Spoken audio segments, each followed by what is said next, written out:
Hey, what's up guys, welcome back to our channel. Today we are gonna see what if Naruto story. So please like the video and share with your friends and check out my Patreon, link in description. So let's start story. Confronted by 6 Iwa Kunoichi, nude and unarmed except for hastily grabbed kunai, Naruto Uzumaki, age 6, held a two-pronged kunai in reverse grip. He wore a navy long-sleeved shirt, black pants, a small backpack, and sandals. "I'm not impressed by how easily I was able to lure you into my trap," deadpanned Uzumaki, "so, this is the part where you surrender." "What trap, brat?" demanded the Iwa squad leader. In a flash, Naruto shot gold adamantine chains from his back, binding them whilst wooden pillars shot out of the ground. Then the pillars grew tendrils and roots that wrapped around each prisoner's limbs, joints and waistlines whilst shifting into Y-frames, draining their chakra in the process.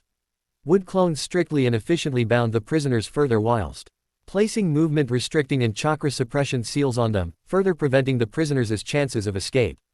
Naruto cheekily grinned. "That one. Let us go, brat," growled one of the prisoners. "Why would I do that?" asked Naruto. "As pretty as you are, letting you go right after capturing you would be counterproductive." The Iwa squad leader snapped. "Fuck you. Sorry, Kunoichi-san, but I don't know where you've been. Nor do I know who or what else has already been inside of you or your holes," replied Uzumaki, bluntly, making the prisoners blush bright red at the implication before he gagged them.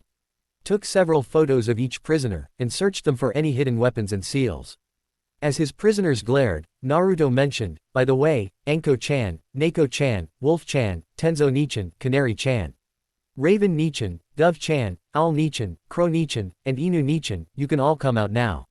Coast is clear, and the spies have been subdued," before his clones disappeared. As Anko Mitarashi, age 15, accompanied by a handful of Anbu, stepped into the open with an amused grin, Naruto held out a large box full of dango. "Happy birthday, Anko-chan. I got you some new toys to play with. And your favorite dango. Ah, now here's a sweetheart who knows how to spoil me, and make me feel special," mused Anko, who met Naruto at eye level, smiled, kissed his cheeks and forehead, and hugged him closely, burying his face in the cleavage of her large breasts. Looking up into her eyes with flushed cheeks, Naruto beamed. "I'll always spoil you and make you feel special, when I get the chance. Because you're very precious to me, Anko-chan." Heartwarmed, Anko beamed, "And you're precious to me too, Naru-kun." The Iwa squad was increasingly unnerved by their captor and his choice of companions. Arriving out of breath, Haruka sighed in relief. "Naruto, thank Kami you're okay. I got worried when you didn't come to class, and Shikamaru told me he saw you heading out here. Did you know there were enemy shinobi sighted, or were you just skipping class?" A few classmates lied that they'd be my friends if I brought back a souvenir from yesterday's skirmish. I didn't actually believe them.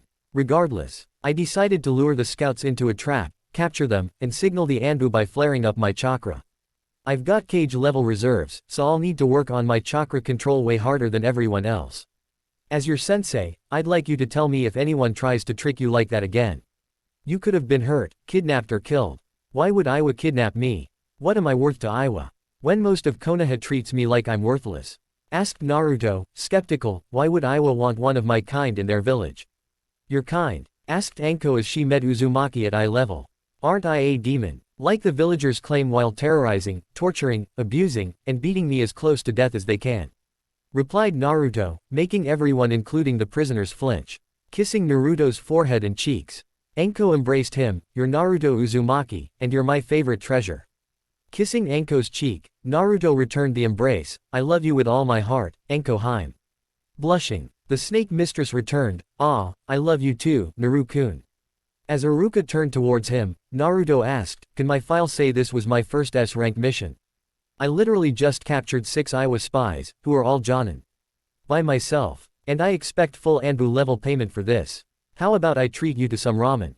How about I get paid for capturing these Iwa spies, and people keep their hands off of my well-deserved and earned money? Excuse me. A bowl of ramen won't pay my bills." Databane. Finally noticing the prisoners' state of undress, Haruka, Inu, Owl and Tenzo sent rocketing back by massive nosebleeds.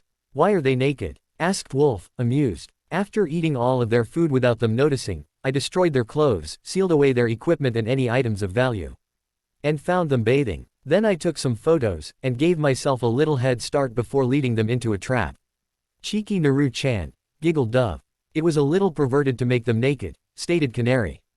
Erasing evidence of them being here is standard procedure, replied Uzumaki, and little more stands out more than a shinobi's uniform. Point taken. Naruto, please don't scare me like this again, pleaded Iruka as he recovered. I can't make promises like that, Databane, pointed out Uzumaki. Interior, Konoha, Anbu HQ, Ibiki's office, 9 a.m. I want to join Anbu, Databane, declared Naruto. Completely serious. Why do you want to join up? Asked Ibiki, almost spilling his coffee. The Anbu's been protecting me since I was a newborn, and saved my life so many times. It's always looking out for me and watching over me, and it's the closest I have to a family. Where would we even put you? With the squad already under orders to protect me. It'd save time tracking me down if I'm with them. And one of the best ways to protect me is to raise me, and train me until I'm more than strong enough to protect myself. I see your logic, and it's sound, for a Gaki. I'll be mutually loyal, respectful, supportive and trusting of those who are towards me without an ulterior motive. I won't give blind loyalty, support, respect or trust. If I did, I'd be dead by now. Good to know you're wise for your age. Also, we wouldn't want the politicians, especially Danzo Tem, interfering with Anbu affairs, so they can't find out, Databane. Agreed. As my new CO, you should know that I've met and been speaking to the Kyuubi Vixen. She says I can trust you because you were on my mother's Anbu squad, and you're one of my godfathers along with Jiraiya-sensei. Informed Uzumaki as he looked into Ibiki's eyes. The scarred Anbu veteran nodded, you know your heritage. Also, Kyuubi's a she. Yes to both, and keeping my heritage a secret was hurting me more than revealing it would. At least let people know I have godparents so I can have a legal guardian, for Kami's sake. And keeping that I'm a real Uzumaki a secret is hindering my development as a ninja. What are we discussing? Asked Hiruzen as he entered, accompanied by a teenage boy with short dark curled hair, fair skin and black eyes. The kid knows his heritage, and he wants to join Anbu, answered Morino. And he's making a reasonable case. I'm open to becoming an interrogator too, added Uzumaki. I saw it all through my crystal ball, said Hiruzen, this is a very serious matter to discuss. Hi, Gigi. Hi, Shisui Nichan, greeted Naruto. Hey, Naruto Otuto, greeted Shisui the teleporter, what's this I heard about you becoming an interrogator?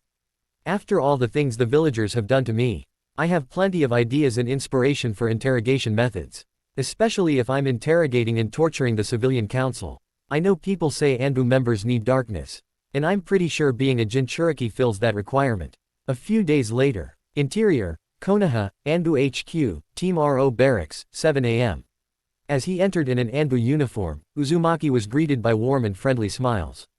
Hello, Naruto, greeted Neko, age 14, as she knelt down, and removed her mask, I'm Yugao Azuki, before planting a kiss upon his forehead, making him blush. You already know me, I'm Shisui. Added Shisui, holding a crow mask. I'm Hizashi Hyuga, said Owl as he revealed long dark hair and pale eyes without pupils. Hi, Hizashi Nisan, said Naruto. You know you love me, the sexy Anko Midarashi. Sweetly said Anko, and I'm all yours when you're older, Naru-kun. When I'm old enough, I want to have my first time with you, Anko Haim, blurted Naruto, earning a blush from the snake mistress. You want to lose your virginity to me. I trust you not to take advantage of me, or force me into it. Kurenai-chan's welcome to join in if she wants to. If you weren't so cute, innocent and adorable. I'd almost think you were the youngest pervert ever for suggesting a threesome between you, me and Nai-chan. My point is I trust both in either of you, and Wolf-chan as well, to take care of me. I know I'll be in good hands if my first time is with you. And people call the activity making love, but also say things like, share the love, and, the more the merrier, too. Holding her sides. Anko erupted into laughter, I call dibs on teaching you about sex when you're older. I'm more of a physical, hands-on, and practical learner than a theoretical one, mentioned Uzumaki. Making the hysterically laughing Anko fall onto her fine ass, and the other kunoichi in the room blushed and laughed. Sume Inazuka, self-introduced a young, feral-looking kunoichi, age 21. Holding a wolf mask with red markings. I'm classmates with your son and daughter, said Uzumaki, I can tell from their markings and their facial features. Good eye, praised Sume. I am Itachi Uchiha, said Raven. Who removed his mask? Dove removed her mask, revealing fair skin, short brown hair, a purple stripe on each cheek, and hazel eyes. I'm Rin Nohara. I'm Izumi Uchiha, self-introduced Canary as she removed her mask, revealing fair skin, onyx eyes, and shoulder-length black hair. There's 3 Uchiha on the squad. Thought Naruto, interesting. Tenzo Yamato. Said a young man, age 23. With shoulder-length brown hair. Kakashi Hitaki. Self-introduced Inu who removed his Anbu mask, and, to everyone else's shock, pulled down his face mask revealing an overkill handsome face. Your left eye's covered, Kakashi Nichin. Does it need fixing? Asked Uzumaki. I had a transplant, but it was a rushed procedure in the field so I have to be careful when I use it, explained Kakashi. The transplanted eye has a Sharingan, but I can't turn it off. I can fix that for you, insisted Naruto, if you'd like, earning speechless expressions. As the official team medic, I'll approve the attempt, mentioned Yugao, having complete faith in the kid. Naruto placed a hand, glowing with golden chakra, over Kakashi's revealed left eye before the silver-haired Jonin's stance relaxed. Then he withdrew his hand. It's done, but you should take some time to get used to it. You'll still have your Sharingan, but now you can turn it off when it's not needed. Thank you, said Hitaki as he looked in a hand mirror to see his facial scar was gone.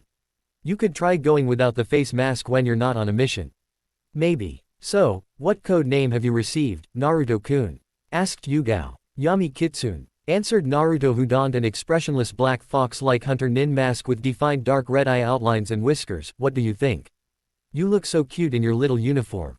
But powerful and intimidating in your mask. I thought a fox mask would be a token of respect, friendship with, and acknowledgement of Kara-chan. Yeah, I've already met her, and she says Mum wore a similar mask. Said Naruto as he removed his mask. Kyuubi's a girl. Sweet. Mused Anko, that brings, hell hath no wrath like a woman scorned, to a whole new level. Oh, you have no idea how right you are. Thought Kara. That makes her more terrifying, commented Tenzo. Naruto, you befriended the Nine Tails. Wondered Yugao, amazed and concerned. Yes, admitted Uzumaki. And Kara-chan says Ka-chan would be very proud of you all like a parent would be proud of their children, earning smiles.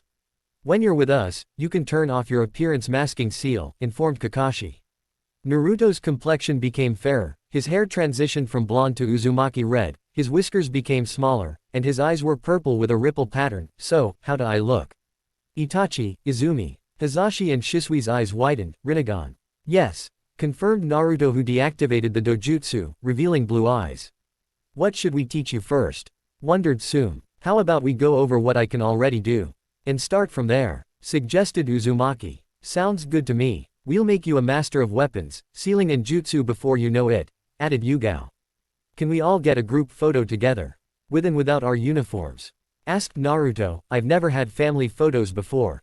Of course we can, sweetie, answered Izumi. Taking a photo together whilst cuddling, Naru. To blushed as Anko kissed his cheek at the last second. Interior, Konoha, Anbu, men's locker room, 7:15 a.m. Entering, Yami Kitsune noticed everyone, not from his squad, had gone still like deer in headlights. Hi, I'm Yami Kitsune. But you can call me either part of the codename. Do we have baby Anbu now? Asked Bor, confused. Depends if you're wearing a diaper under your uniform, or Chan, teased Yami Kitsune, earning laughter. Damn, you're as troublesome and feisty as the last Anbu to wear that mask, sighed Deer. I figured as much, Databane. She had that verbal tick too, mused Lion, going on any missions soon. Kakashi interjected, my new protege will be training extensively, for a year or two at least, before we even consider it since we have a minimum age requirement for deployment. How formidable is he so far? Asked Ox. Those Iwa Jonin that were captured the other day, that was his handiwork. He's interrogated a couple of them personally, with the rest already on his schedule. Deer turned to Yami Kitsune, should we be worried that you're already breaking prisoners? Yami Kitsune gave the scariest yet sweetest smile with his eyes closed, only if you're on the receiving end, Databane. How old are you anyway? 6, turning 7, and I have no obligation to justify my being here. Troublesome, but we won't judge you. Not being judged would be a first for me. Kitsune-kun, you can relax. There are no Foundation or root agents here, or civilian council pets, little brother, assured Inu Kakashi. I know, Inu Nichin, I just don't trust new people easily.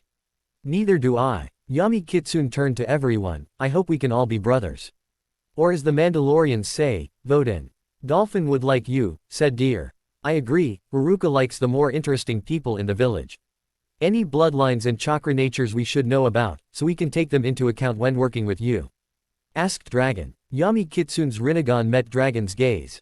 Ibiki has a briefing to answer that. Good. Exterior, Konoha, Anbu HQ, training ground, 7:30 a.m. Yami Kitsune drew a kunai. I'm ready. Okay, Yami Kitsune, hit the targets, but only one throw and one kunai, instructed Anko. As he threw the kunai, Yami Kitsune quickly did a hand sign before all 1000 targets were hit with a bullseye by the kunai and 999 kunai shadow clones, earning dropped jaws and sweat drops. What? I didn't say you could use a jutsu to help you, or to go for all of them. I was told to hit the targets with only one throw, and I did. Was it meant to ricochet off of all of the targets? Or was I meant to get up close and personal? That was clever, sweetie, praised Naoko, but where did you learn that jutsu? I found it inside a scroll mounted like a trophy on a wall in the Hokage's mansion. I figured it was where he kept his deluxe edition Ika Ika collection, and wanted to hold it for ransom. Of course, I opened the scroll to check before doing anything else. Since it was full of advanced jutsu instead, I figured I may as well read and learn from it before putting it back. You learned techniques from the scroll of sealing? Asked Inu, impressed and surprised. Well, the hidden Anbu squad didn't try to stop me, they just watched, shrugged Yami Kitsune. It turned out Gigi saw everything through his crystal ball. You knew the guards were there? Asked Tenzo. Yeah, they need to sharpen their stealth skills. They were so lazy they could have made the Nara clan look as hyperactive as Maida Guy, answered Yami Kitsune, earning laughter. And, why did you want to ransom the Hokage's Ika Ika collection? Have you seen the apartment I was given after the orphanage threw me out? Fair enough, and maybe we can do some wood-style renovations and improvements. And you can live in the barracks in the meantime. Yami Kitsune turned to Sum Wolf. Sum-chan, have you signed a summoning contract? I have. You've done what? As he stood back from his teachers and removed his mask, Naruto called, summoning jutsu. Before a purple-robed and pointy-hooded human-like male with lightly tanned skin, and purple hair and eyes, wielding a long green staff, appeared. Greetings. I am Mahad, the Dark Magician, one of Naruto's summons from the dual spirit summoning contract. As Mahad returned to his realm, Naoko asked, since we're training Naruto, what should we do about his schooling? He can't just drop out of the academy, and leave his friends behind. That would make people suspicious, and he needs to spend time with the other kids. I'll still go for the social experience. Maybe I'll play a prank on Iruka-sensei so he thinks Kakashi's disguised as me. Poor Iruka-sensei, lamented Itachi. Hey, Itachi Nichan, you know the Tsukuyomi. I believe my Rinnegan can use it and other abilities of the Mangekyo Sharingan. Do I even want to know how you know about that? Kara-chan's been explaining the different abilities of each Ojutsu in case someone with the Sharingan gets any ideas about trying to control her again. She has plenty of colorful ways to describe and express how much she hates the Sharingan more than anything. I'm sure she does, and they're likely all justified given her history with it. She also says I should learn how to keep those filthy eyes from stealing the rewards of my hard work and training. And the only members of the Uchiha clan she has any respect for are you, Shisui, Makoto, and your girlfriend. Izumi's not my girlfriend. Am I invited to the wedding? You're refreshingly cheeky, mused Itachi. You know I'm going to get you back for that comment. What kind of little brother would I be if I didn't tease you a little? Asked Naruto, and can we go out for Ichiraku ramen? Itachi poked Naruto's forehead, sorry. Naruto-kun, maybe some other time, before internally laughing at the boy's pout. I'll go with you, Naru-kun, said Anko as she brought Naruto into a hug, we'll make it a date. And it's cold tonight so we can share my bed to keep warm. Uzumaki nodded, as you wish. What's your favorite jutsu? Naruto asked as he looked at Shisui, and can I learn it? Tease find out your elemental affinity first. I have a multi-affinity with basically everything, all types of nature release, and I can do shadow clones and all of the elemental clones. This is where the fun begins, mused Sum. Hey, Sum Haim, are you a sage too? Asked Naruto. Sum raised an eyebrow, too. You've learnt sage mode at your age. As his eyes became wedge-out eyes and the millennium symbol appeared on his forehead. Naruto informed, I suspect my Rinnegan made achieving it easier. Jiraiya would be so jealous that you've unlocked sage mode at 6 years old. I can tell this is something beyond normal sage mode. But Kara-chan's not saying why. Maybe I have a special connection to nature which allows me to instinctively gather nature energy whether I'm consciously aware of it or not. Show off. As he met Shisui's gaze, Naruto asked, Shisui Nisan, can you please promise never to use Kotoamatsukami on me? Shisui nodded, I never have and never will use it on you. It took a while to earn your trust. And I won't break it. Interior, Konoha, Anbu HQ, TI Division, Interrogation Room, 11 a.m. Entering the cold, dark room to see one of the prisoners he'd captured tied down to a rack, naked.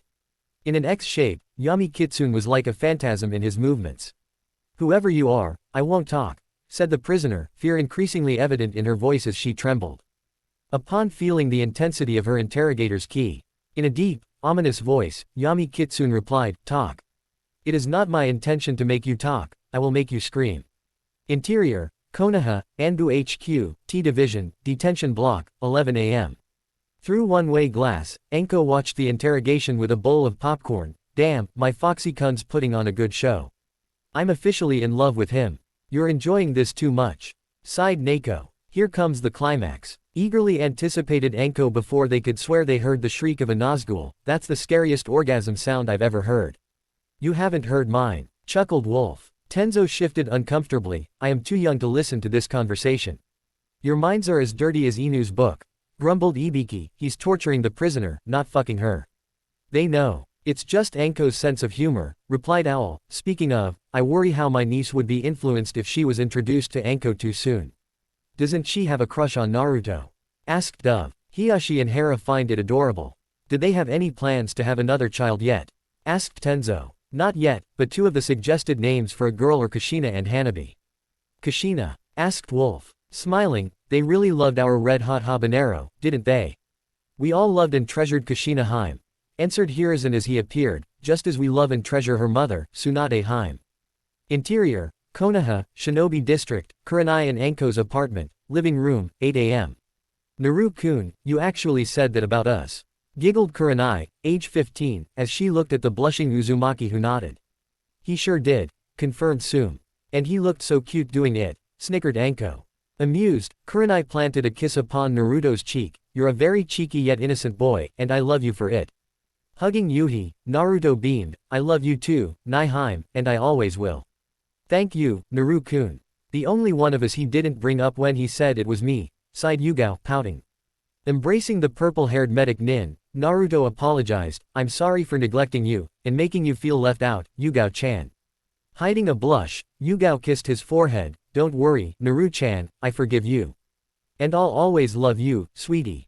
"I love you too, Kitty Haim," mused Naruto who met Anko's gaze with indomitable determination. "Hubby Haim, I promise I'll find a way to remove your curse mark." Mitarashi embraced Uzumaki. "Thank you. I love you, Anko-chan." "Ah, I love you too, my Naru-kun." "Anko Mitarashi, will you marry me?" asked Uzumaki, completely innocently yet seriously, with an adorable expression that made the girls want to squeal kawaii. "Since we're too young for marriage right now, can you please wait until we're older, Foxy-kun?" gently asked Anko. "It'd mean a lot to me if you'll be patient with me, so we can both take the time to sort out whether that's what both of us really want," then gave a precious smile. "That was part of the plan, hubby Haim. Let's take, say, 10 years to sort all of this out, so you'll have developed and matured physically, intellectually, emotionally and mentally." "Okay," Mitarashi mentioned, "when we're sure that's how we love each other. I'd happily marry you when the time's right," earning a precious smile from the boy. "As you wish, Anko Haim," agreed Naruto. "I'll make sure to take you on lots of dates in the meantime. So we have plenty of time to work out our true feelings for each other." "Good plan, my darling Naruto-kun, and I'll be happy to share you with Nai-chan. As long as that's alright with Nai-Haim too. And I'll do my best to do right by both of you." Kurenai smiled at his thoughtfulness. Checking the time, Yugao gave Naruto a storage scroll. "In place of a backpack, have everything you need for the academy." "Sweetie." "Yes, Yugao-chan. Good boy," said Yugao, who smiled.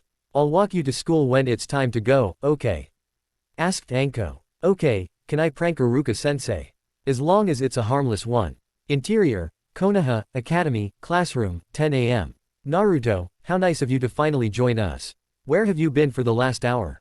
asked Iruka as Uzumaki entered, reading a book. With a shrug as he kept reading, Naruto answered, "Sorry I'm late, Iruka-sensei. I'm afraid I got lost on the road of life," making some of his peers laugh. Iruka's sweat dropped. "You late because you've been hanging out with Kakashi. I would have been on time, but along the way, we were ambushed and chased all over the village by this possibly insane workout fanatic who was shouting about his flames of youth," added Naruto. Iruka went pale. "I believe you. Stupid Naruto Baka. I bet you can't even read, you idiot. Why does someone like you have a book?" screeched Sakura, making everyone cover their ears. You say something," dismissed Uzumaki, ignoring the banshee, before taking a seat next to Shikamaru. Troublesome, muttered Nara. Would you have me any other way? Chuckled Uzumaki. No, I wouldn't trade having your troublesome self around for anything in the world. You're one of my best friends. Thanks, Shika, that really means a lot to me. What are you reading? Asked Nara, taking an interest. The Tale of the Utterly Gutsy Shinobi by Jiraiya-sensei, answered Naruto. Any good? I think so, especially since I'm named after the main character. Shikamaru nodded. Oh, by the way, said Naruto as he smirked at the trio of idiots who lied to him, here's your souvenir, and held up a severed head, with a sickeningly sweet smile, sending them out screaming. After a moment as everyone looked at him in horror, except for Kiba, Hana, Shino, Choji, Hinata Shikamaru, Naruto did a hand sign, Kai, revealing a party-sized bag of chips which he passed to Choji, who smiled. Are you okay, Naruto? Asked Kiba, age 5, concerned. You weren't here the other day, and we all know you never get sick. I was being chased by Iwa Nins in the back hills. Why were they chasing you?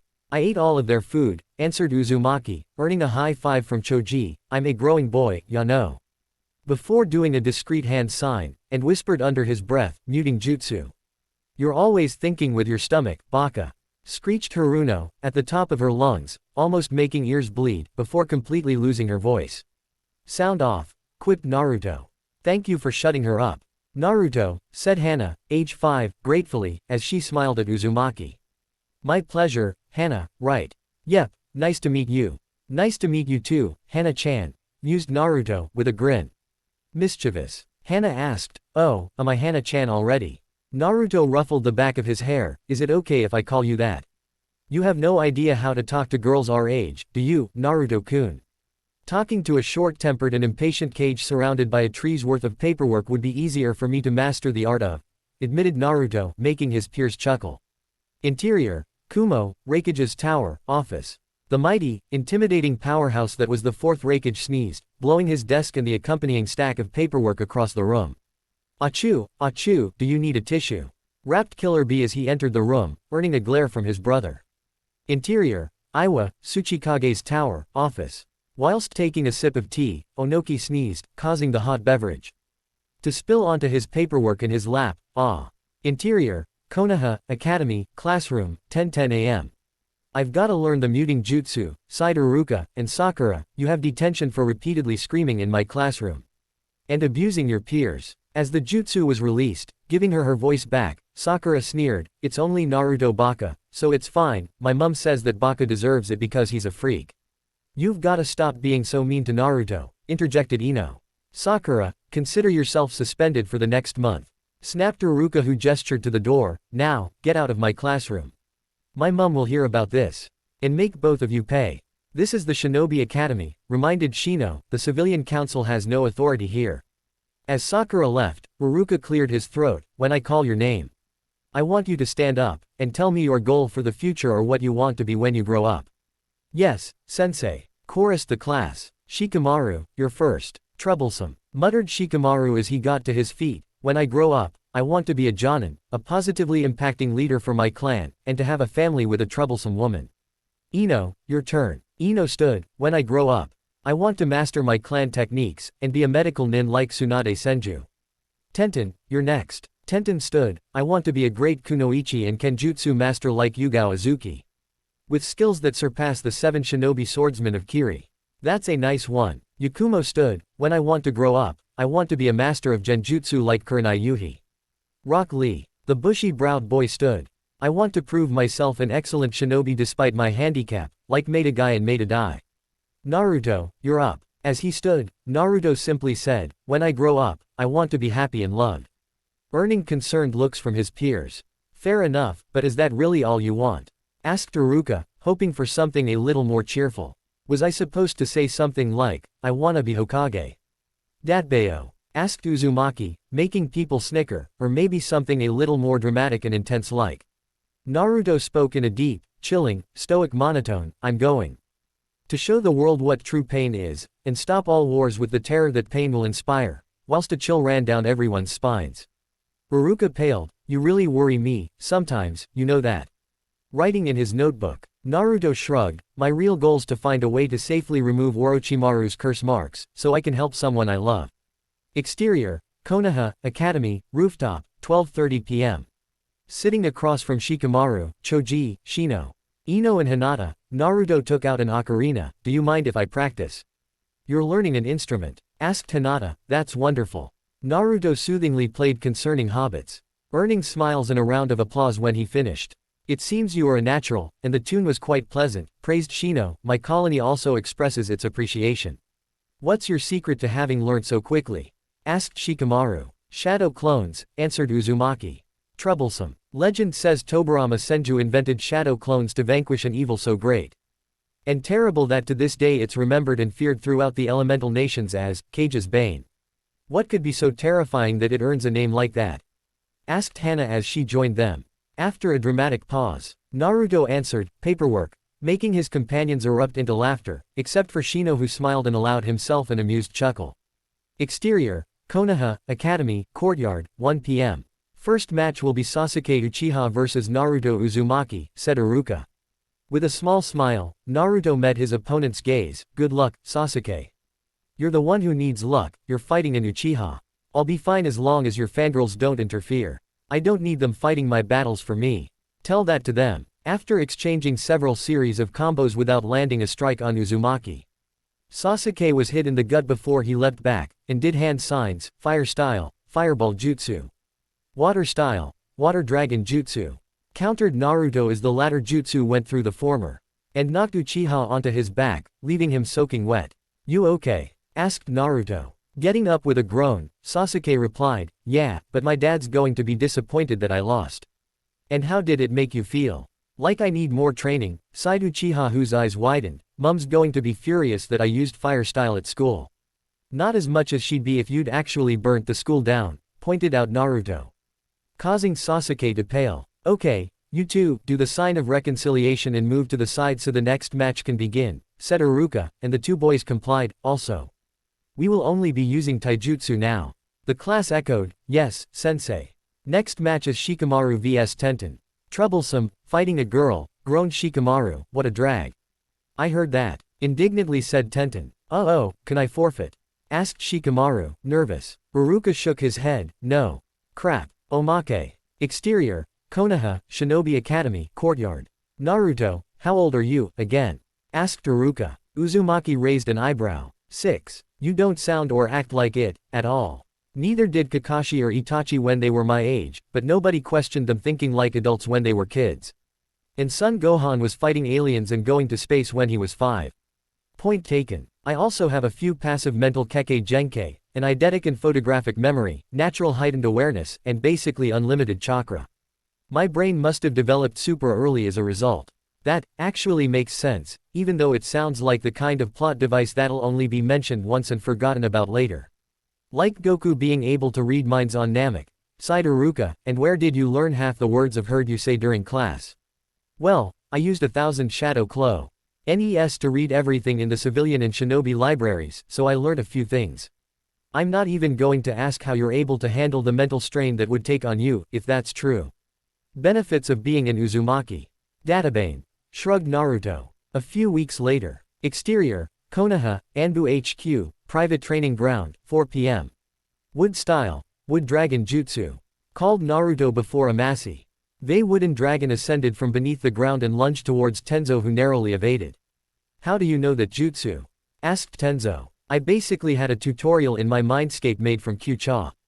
En and Mito's memories of seeing Hashirama in action, admitted Uzumaki, and one of my powers is being able to understand and master any technique, but unlike if I were using a Sharingan, I'm not copying the technique. Any idea why she wants you getting strong? She's way nicer than anyone stupid enough to call her a demon would expect, and very protective of me. Her father's the sage of 6 paths. Okay, and did you call her Q-chan before? Kara-chan insists on nicknames like that. Were you using her chakra for that wood dragon? She's willing to improve my healing capabilities, and show me techniques. But says it's too soon to consider training in harnessing her powers. I can't believe I'm agreeing with her. She also says I should meet the 8 Tails Jinchuriki, killer bee of Kumo. When I'm training and mastering my Jinchuriki abilities. Why would she want you to train under the Raikage's brother? Because he's an old friend of my parents, and he's mastered an Akiv. Ed complete control over his Jinchuriki abilities, plus they're in harmony with each other, and friends too.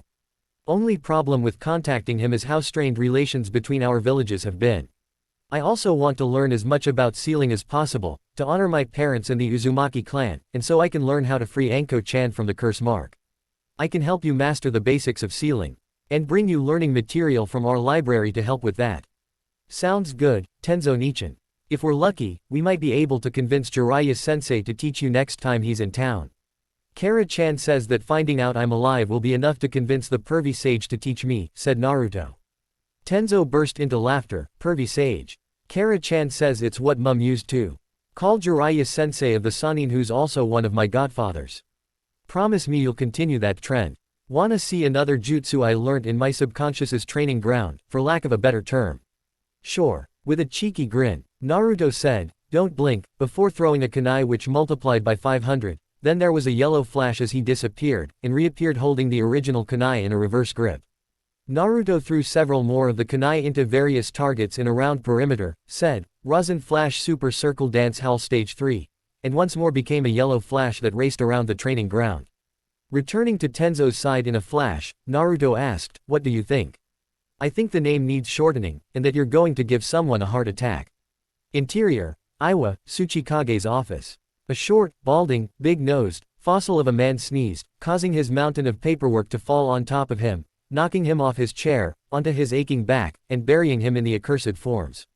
Ah, my back, groaned Onoki. Interior, Konoha, Anbu HQ, Private Training Ground, 4:05 p.m.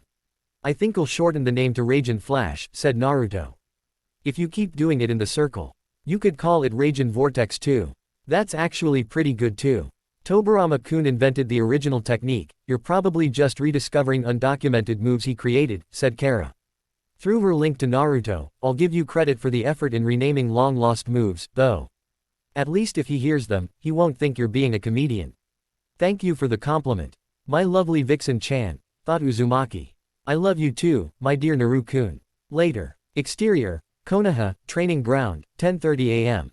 Practicing his ocarina after finishing TRA. Eining with a few thousand shadow clones and wood clones, under Izumi and Itachi's supervision, Naruto, in his redhead form, paused, can you please come out now, Panda-chan? An adorable little girl, with chocolate eyes and brown hair in twin buns, approached Uzumaki. Hi, I'm Tenten, we're in the same class at the academy. Nice to meet you, Tenten-chan, I'm Naruto Uzumaki, replied the redhead, how long have you been watching? Long enough to see you go from blonde to redhead, and your whiskers are cute. Would you like to be my friend?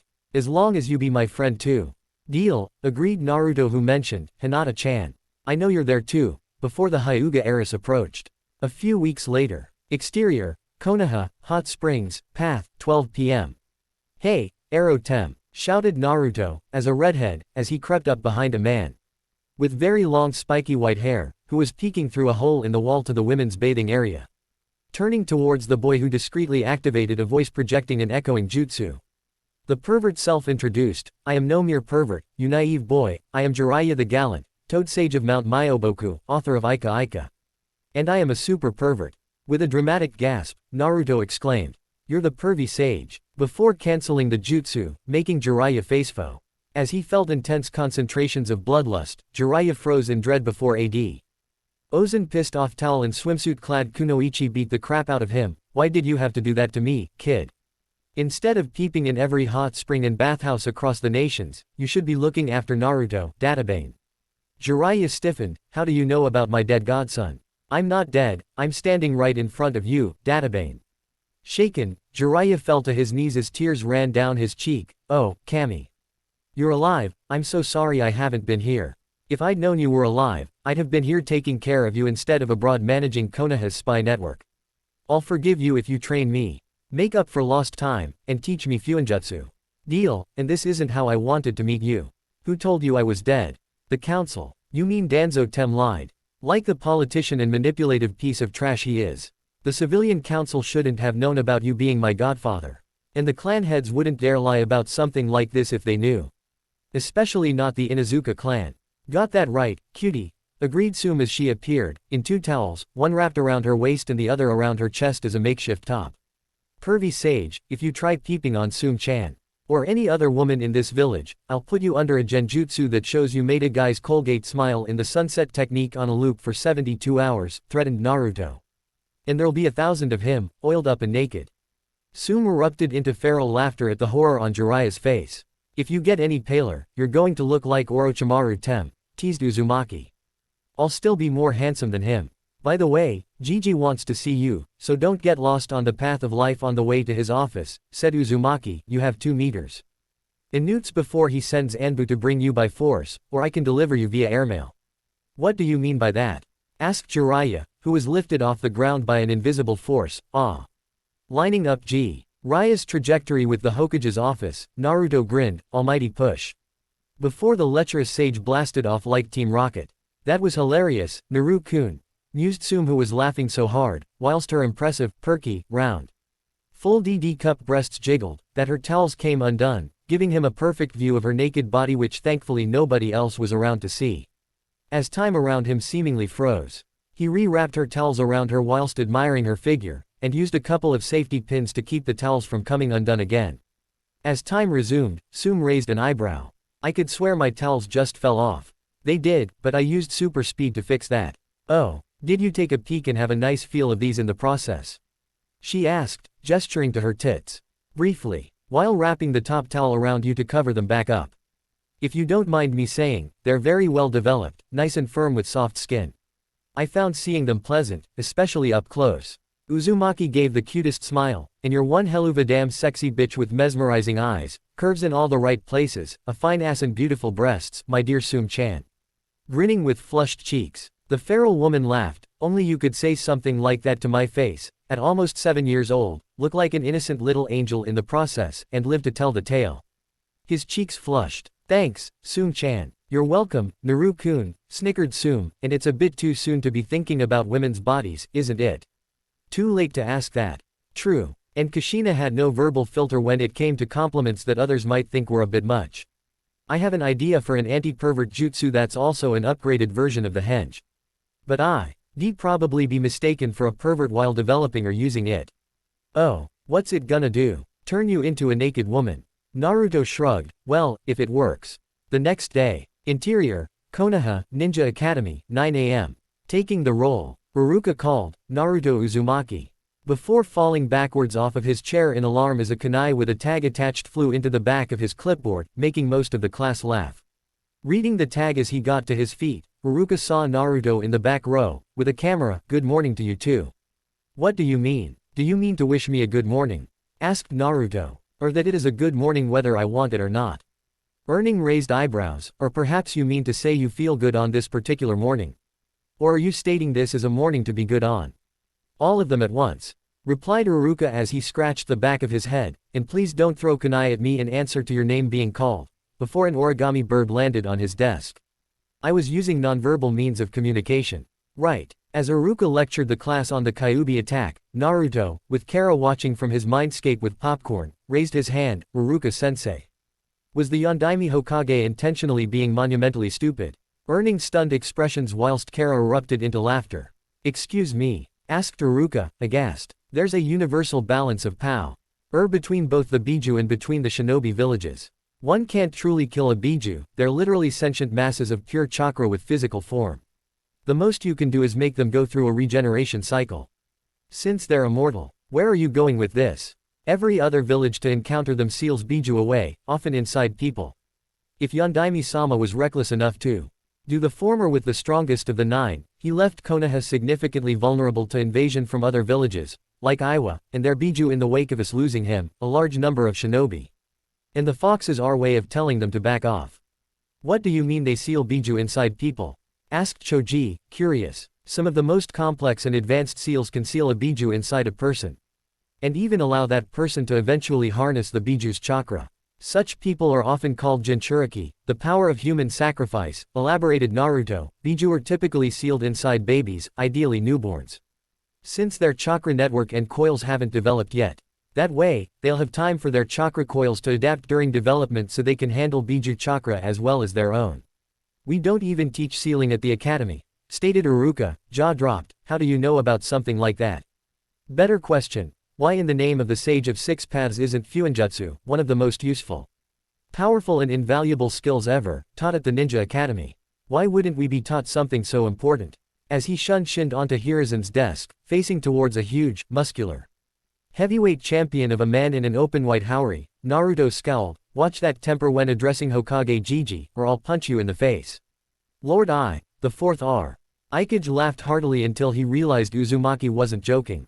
Nonchalantly, Naruto gave I an uppercut to the jaw with a chakra-enhanced fist, Shoryuken, sending him into the air before landing on his back.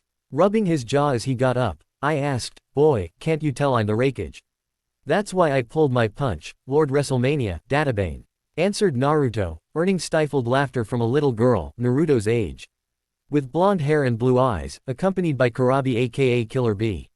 And you wanted to punch me because one of your shinobi, or at least someone in Kumo shinobi gear, tried to kidnap a friend of mine, answered Naruto, whose hair defied gravity and spiked up. It was always going to end badly. Then he gave a sweet smile with his eyes closed. You know, Hiruzen, is this Kushina's boy? Questioned I, having flashbacks of the red-headed woman. Yo, bro, it's an unspoken thing to know. He may not know who's friend or foe. Chimed in B. Kumo and Konoha ain't ALW. AYS get along though they're like brothers. I'm asking because both of us are among his godfathers, if he is Kushina's son. Stepping off the desk, Naruto approached the little girl. Hi, I'm Naruto Uzumaki, what's your N? Pouncing on Uzumaki like a cat, the girl pinned him beneath her on the floor, and purred, I'm Yugito ni, before he turned the tables, pinned her down, lifted her shirt, and tickled her midriff, making her burst into giggles and smiles whilst squirming beneath him before the two kids looked each other in the eyes with kind smiles. Kittens really do have ticklish bellies, joked Naruto. Especially me, replied Yugito, with a cute smile. Helping her to her feet, Naruto asked, will you be my friend, Yugito-chan? I'd love to if you'll be my friend too, Naru-kun. Naruto turned to the Raikage. If you and B. Nisan would humble me with training, I would be greatly honored, I-sama. As long as you don't use anything you learned from us against Kumo in the next war. If there is one with each other as opponents, I will accept your terms on the condition that Kumo never tries stealing bloodlines from Konoha again, said Naruto, whose hair defied gravity. It just won't end well for you, Databane. Especially when I enter the equation. No doubt about it, you're definitely Kushina's boy. Only Naruto could threaten a cage without causing a political nightmare. Sighed Iruka, who'd overheard the whole thing upon entry. Who's causing a political nightmare? Asked Danzo Shimura as he entered. At the same time, Naruto and Yugito screamed, help. Pedophile alert. B. Iruka. The Hokage's Anbu and the Raikage's bodyguards immediately assumed a protective formation in front of the kids, and the two Kage glared at Danzo. I'm not a, began Shimura. Then why? Before the orphanage threw me out, were you always having unsupervised one-on-one time with small children who'd afterwards go missing or come back either traumatized, injured, or with no soul in their eyes? Asked Naruto. You never adopted any of them, and the ones who'd come back would scream for you to stay away from them, while having nightmares. Most of them were orphans with signs of having a keke genkai.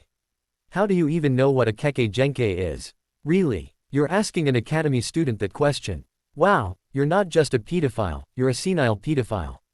Danzo turned away, and stormed out of the room, cursing under his breath. 6 years later. Interior. Land of Water, within Kiri's border, missing Nin bandit camp, evening. Having taken out the entire camp of 1,000 bandits, Yami Kitsune, age 12. Lifted his mask and gave a precious smile, making Neko and Tenzo sweat drop, before covering his face again. Pack anything of value or interest into storage scrolls. If any of the bandits have a bingo book entry, pack away their corpse for delivery to a collection office, ordered Neko before the task was completed in a flash. You're a long way from home, saw it Akiri shinobi as he arrived with several of his village's special forces. Yami Kitsune studied the Kiri squad's leader, gravity-defying silver hair, one eye covered, most likely a badass, and pos. Sessa's a dojutsu he wasn't born within the covered eye.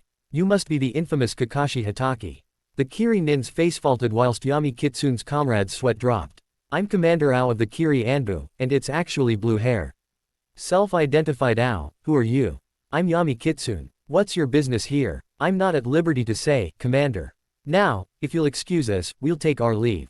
Just a moment, my sword. Samahata, seems to like the little fox's chakra, said a shark-like shinobi as he brandished said sword. Put it away, Kisame, ordered Akiri nin wearing bandages as a mask. With a broadsword resembling a butcher's knife across his back, picking a fight with the kids beneath us. You're no fun, Zabuza. He's not a kid, he's a shinobi. And he'd have to be pretty strong to be in the Anbu when he's so small. Permission to socialize with the 7 swordsmen? Asked Yami Kitsune as he looked at his mission's squad leader. Tenzo nodded, granted, Yami Kitsune. Kisame Hoshigaki and Zabuza Momochi. Yami Kitsune greeted, I'm honored to meet you and the rest of your comrades. Thanks, and I look forward to hearing what feats you accomplish in the future, replied Zabuza. Since you're the only one covered in blood, I take it all this was your handiwork. Yes, I think I'm going to like this kid, mused Kisame. How's your form with that sword? I could show you a few moves. And a spar might do you some good. I would be honored to learn from one of the 7. Zabuza chuckled, make that 2. This is where the fun begins, mused Yami Kitsune as he drew his sword. Taking a Sorazu stance as he infused chakra into the blade which emitted a vibrant hum and glowed blue. Interesting choice, Kit, observed Zabuza, taking his own stance. Were these bandits meant to be anyone special? I didn't waste time talking to them. One of them stole one of our swords, stated Kisame, embarrassed. Taking a uniquely designed sword from a storage scroll, Yami Kitsune held it out, this sword. Earning a nod. Would you mind returning it? Asked Ao before catching the hilt which was levitated towards him by Yami Kitsune. Resuming his stance, alongside 6 wood clones. Yami Kitsune locked eyes with the shinobi swordsman of Kiri, shall we dance? Before he and his clones gracefully engaged their opponents in a duel. When they finished their duel, Yami Kitsune dispelled his clones. And caught his breath, that was fun. Yami Kitsune noticed a young man with pupilless pink eyes, staring at him. What is it, kid? Kid, I'm 24 years old. I'm an adult. I'm Yagura Karataki, Yondaime Mizukage. Shouted Yagura, I'm very distinguished. And enjoying the paperwork. Teased Yami Kitsune, making Yagura faceful whilst everyone stifled laughter. I'm having deja vu. Telepathically said Kara, he's not the first Jinchuriki I've run into who wanted to be a kage. But he's the first to become one. He's Isobu's Jinchuriki, right? Thought Naruto. Yes, think he knows I'm your Jinchuriki. Most likely, and I sense he wants to fight you. Yami Kitsune, said Yagura who drew his hooked staff, prepare to defend yourself, causing everyone to tense. With his energy replenished by gathering nature energy, Yami Kitsune ready to Kenjutsu stance, and focused wind chakra into his blade. Is this because I called you a kid? Or the paperwork remark? No. Then why do you, the Mizukage, want to fight a random foreign Anbu? Random. You just held your own against the 7 shinobi swordsmen, my most elite special forces unit. Beck. Oz I did my research on each of them and their swords in case I ran into them. Deadpanned Yami Kitsune, my sword versus your staff, no jutsu. Before Yagura nodded. Don't know how we're going to explain this in our report, sighed Neko. First mission out here, as a full Anbu, and he ends up fighting the Mizukage and the 7 swordsmen of Kiri. As soon as they're finished sparring, we're leaving, stated Tenzo who paled. Oh, no. While Yagura activated his one-tailed cloak, using the 3 tails chakra to power his Juyo strikes, Yami Kitsune transitioned from his current Kenjutsu form to the tranquil and meditative Neiman. Exterior, Land of Water, Team Rose campsite, late evening. I'm sorry, did you just say that Yami Kitsune fought the Mizukage? Questioned Inu as he received their report. In my defense, he challenged me to a duel. I didn't deny him, lest I risk causing an international incident. A week later. Interior, Konoha, Military Police HQ, evening. As Yami Kitsune brought in a handful of scum, Fugaku asked. Where did you find them? Alleyway outside Ichiraku Ramen. 2 were assaulting the owner, Tyuki, and the other 4 of them were trying to force themselves on his daughter, Ayame. Answered Yami Kitsune. Are they alright? They will be. A week later. Interior, Land of Fire, Warlord's Stronghold, Dungeon, 7 p.m. Any idea why this kid's so valuable? Asked one of the guards. She's just some orphan, isn't she? As they guarded a cell containing a small girl, age 10, with mint green hair and orange eyes, chained and suspended against a wall. Lord, Orochimaru says she's the vessel for the 7 tails. Won't someone come for her? Asked one of the guards. They wouldn't know where to look, answered another guard. Even if they did, who'd come to rescue a demon's vessel? Another of her kind, the Yellow Flash, or the Rakage would. We won't live long enough for the, I told you so, if that happens. Interior, Fu's Mindscape. The Apper. Oching chakra signatures I'm sensing feel so familiar. One's Kara-chan, but who's with her? Wondered Chome as she recalled. It feels like Minato-kun and Kushina Haim, but I thought they were dead. Maybe they had a child. And that's who's coming. suggested Fu, mentally. That'd explain why the chakra presence feels like both of them. But I also sense the power of the Sage of Six Paths as well as Indra and Ashura. Interior. Warlord's Stronghold, Dungeon, 7:10 p.m. Unlocking the barred cell door after taking out the guards in a yellow flash, Yami Kitsune freed Fu, and caught her in his arms as she fell from her suspension. Awakening to find herself in Naruto's arms, looking into his eyes as he'd removed his mask, she asked, "Who are you?" "A friend who's come to rescue you." "What's your name, Haim-chan?" She blushed at being called a princess. "I'm Fu. Is it okay if I carry you, sweetie?" He asked in a gentle tone, as though he were speaking to a younger sibling or his own child. Wrapping her arms around his neck as he held her, Fu felt warm and fuzzy inside. Exterior. Land of Fire, Anbu Campsite, Cabin, 8:30 p.m. Appearing in a yellow flash with his new friend, in front of Kakashi, Naruto informed, "Captain. My mission is complete, and Fu-chan is safe," before gently setting the girl down on her feet. "You removed your mask," chastised Inu, "you know that's against protocol, Yami Kitsune." I sensed her fear, and she wasn't conscious when I found her. She needed to see a friendly face when she woke up, instead of a scary mask. Inu nodded, "That's reasonable. Since we're both Jinchuriki, can I know your name?" asked Fu as she looked up at the whiskered Anbu. Receiving a nod of permission, Naruto answered, "I'm Naruto." Fu beamed, tightly hugging Uzumaki, "Nice to meet you, Naru-kun." "Likewise, my little treasure," said Uzumaki as he returned the warm embrace, reassuring Fu that she was indeed safe and protected. "When we get you home, we're definitely keeping in touch. I know people like us aren't that popular or treated very well. It can be lonely and painful without someone to talk to. The paths we walk bearing the responsibility we've been entrue. Stead with may tempt us towards the darkness. But I will not allow that darkness to claim or consume you." "I love you too," happily said Fu, "and I'd love to stay in touch." "So would I. Aw, they're so cute. And it's like they've known each other forever," thought Dove, Neko and Canary as they watched from nearby. Exterior. Land of Fire, Taki, Waterfall, 9 p.m. Carrying the soundly sleeping Fu as she rested her head against his chest, Yami Kitsune was stopped by a handful of Jonin and Chunin. "This precious little bundle of joy has been through quite the ordeal, so don't wake her." "Who are you?" demanded Shibuki. "Fu Haim's protector," answered Yami Kitsune. "I urgently need to speak with your leader." "Well, here I am, and what's this about?" Fu-chan's abductors were servants of Orochimaru. A week later. Interior. Land of Fire, small town, hotel room, living room, 8 p.m. As he quietly infiltrated the room, Yami Kitsune looked at a busty blonde seemingly in her 30s, a girl in her early teens, and a pig. "Hello there." Startled as she whirled around, standing protectively in front of Shizune, Tsunade demanded, "Who are you?" Removing his mask as he stepped into the light, Naruto answered, "I'm Kushina and Minato's son." Embracing him, Tsunade wept, "Naruto, how is this possible? I was told that you died with your parents. Those bastard elders told you that because I'm Kyuubi's Jinchuriki. How have you been treated by the village?" asked Tsunade, concerned upon hearing the word Jinchuriki. "Have you been well taken care of?" "I found out my heritage from Kara-chan aka the Kyuubi. Who's a girl by the way, since Hiruzen wouldn't tell me. I was kicked out of the orphanage, in the middle of winter, when I was 3. The civilians and their council think I'm Kyuubi in human form. Treat me like a pariah, and have tried to kill me countless times. Shops overcharge me for anything and everything if they even let me inside. And my medical history has its own archive. That does it. I'm returning to Konoha with you, for good. I'm sure Sandame will be thrilled to see you. And further training in medical jutsu would be appreciated if you're willing to teach me." "Of course I will. But doesn't being a Jinchuriki make it impossible for you to use healing chakra?" "Interestingly enough, I seem to be the exception. I suspect my sage training in bearing the Rinnegan is responsible." Tsunade froze. "Did you just say Rinnegan?" Before he showed her his dojutsu.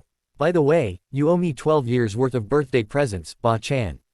"Cheeky brat," chuckled Princess Senju as she ruffled Naruto's hair. "I take after my Ka-chan." "You certainly do. By the way, I forgive you for your absence, and I love you, Ba-chan."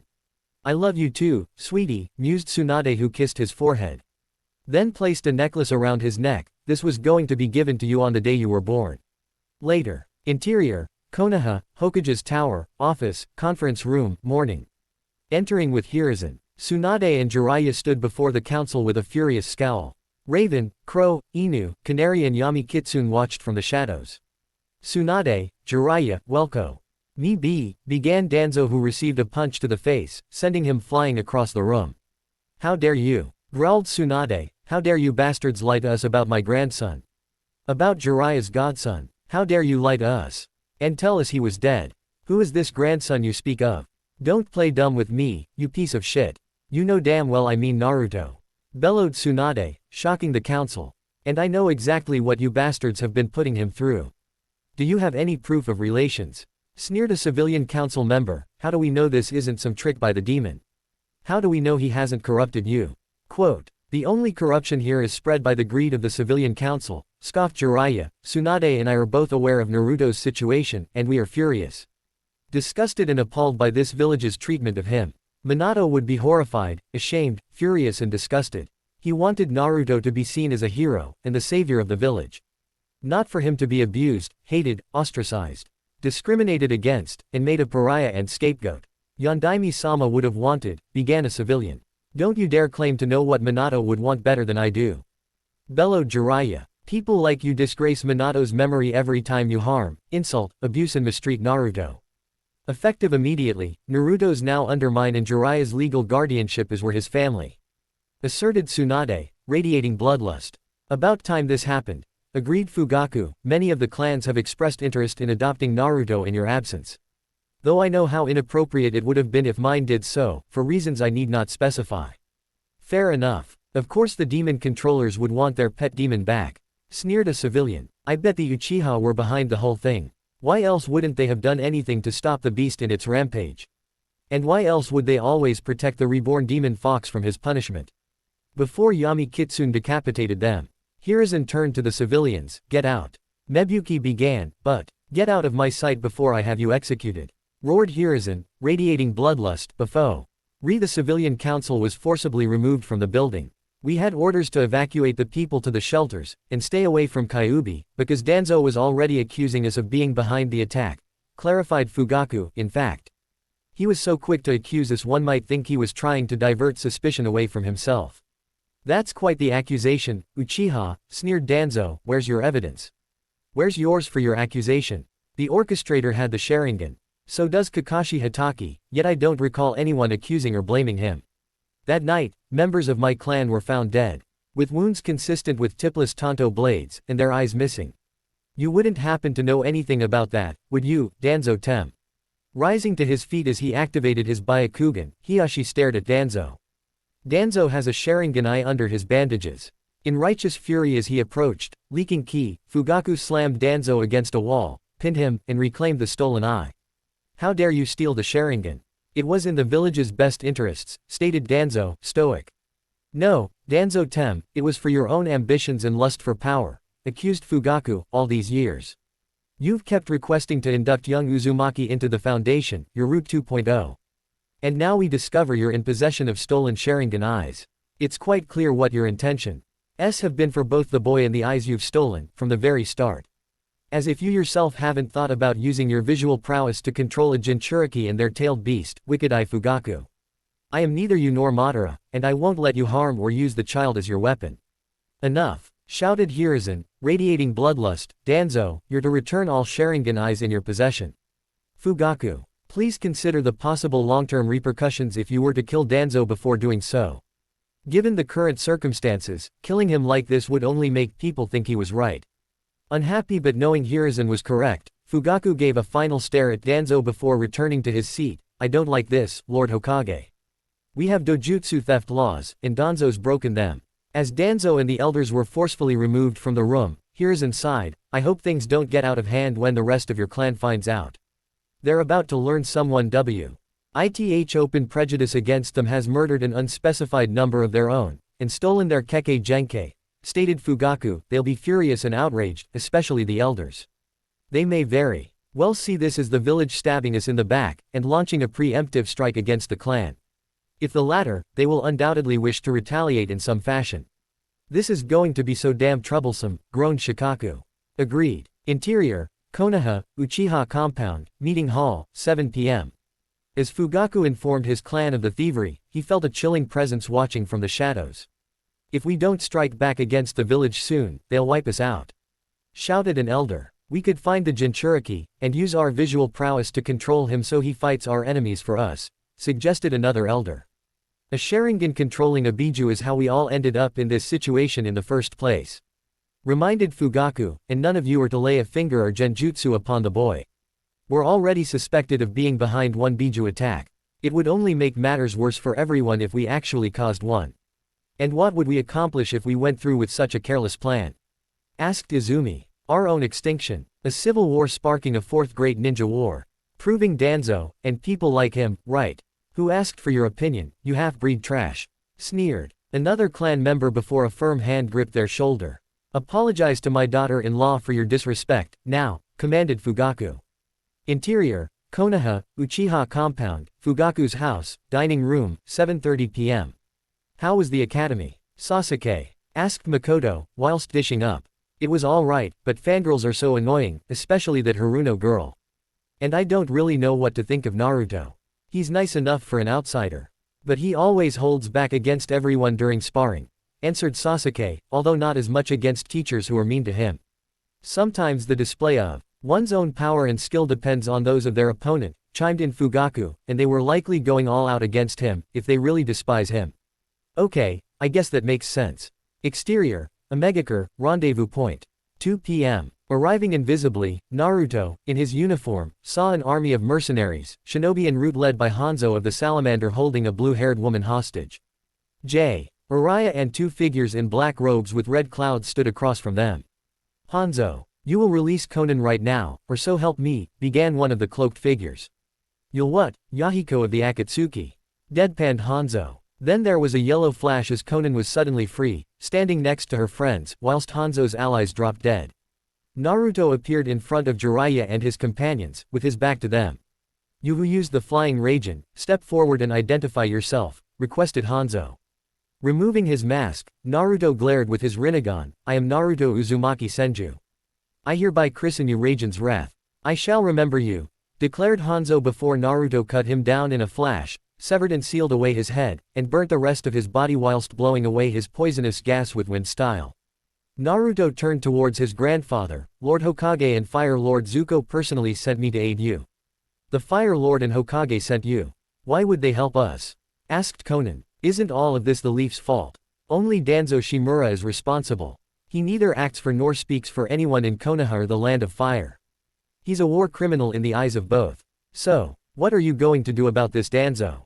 Asked Yahiko. I have a few ideas. In the meantime, I must return to Konoha.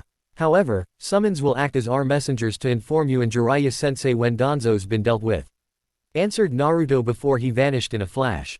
Exterior, Land of Fire, Konoha, Anbu Outpost, evening. As 30 root agents appeared, they drew their tipless tantos, and moved to attack Yami Kitsune before being cut down in a flash, then the corpses were turned to mere grains of ash. Captain Yami Kitsune, are you out of your mind? Asked Ibiki as he arrived moments prior, you just killed Anbu personnel. Quote, Danzo's root and the Foundation have been outlawed by personal decree of Fire Lord Zuko himself, along with the other lords and daimyos. Furthermore, anyone parading under their banners or orders from Danzo Shimura are to be considered an enemy of the Land of Fire and its allies, and a traitor, replied Yami Kitsune who handed over a document, Danzo Wool. D never let such a decree become public knowledge. I was personally summoned to retrieve the documents by the Fire Lord. Root's been trying to intercept me the entire way back. The other feudal lords already know. And I'm sure the other cage will have heard from them by now. You really are a headache. You know that, right? Asked Ibiki. I'm a post-sex headache, quipped Yami Kitsune. The end result of a damn good time. Earning amused expressions from his masked comrades. Kara, through her mental link to Naruto, burst into laughter. Interior, Konoha, Danzo's office, early evening. Really seeing something was blocking him from using his voice, chakra, and stolen eyes. Danzo's eyes widened in dread upon seeing Yami Kitsune and his Rinnegan. As time around him slowed, Naruto decapitated Danzo, ripped out and destroyed all of the stolen Sharingans, then sealed the corpse in a scroll, and numerous files into others. Interior, undisclosed location, Bounty Collection Office, Morgue. Naruto dumped Danzo's head on a table before receiving a handsome payment for the bounty, then vanished. Exterior, Land of Fire, Forest, late evening. Yami Kitsune had tracked a handful of Jonin-level Missy. Ninsu walked in formation with their hostage, a little girl, in the middle. She was gagged, her wrists and elbows were tied behind her back. She had fair skin, pale eyes and long dark hair, and wore black pants. A tank top and sandals. It was Hanabi Hyuga. Shadow mist jutsu, whispered Yami Kitsune, covering the area in a thick, pitch-black mist before he substituted with Hanabi, and a lemon. Aided her captors by combining the shunshin and silent killing. When the mist cleared, Yami Kitsune sheathed his sword, turned towards Hanabi, who was on her knees with fear in her eyes. He slowly approached her, knelt down, and ungagged her. Are you okay? Who are you? Yami Kitsune, Anbu Black Ops, answered Yami Kitsune as he severed her bonds, and helped her to her feet. Now, let's get you home. Do you even know who I am? A snippy little firecracker, he teased. Hey, she indignantly protested before he lifted her into his arms, as if carrying a baby. What the?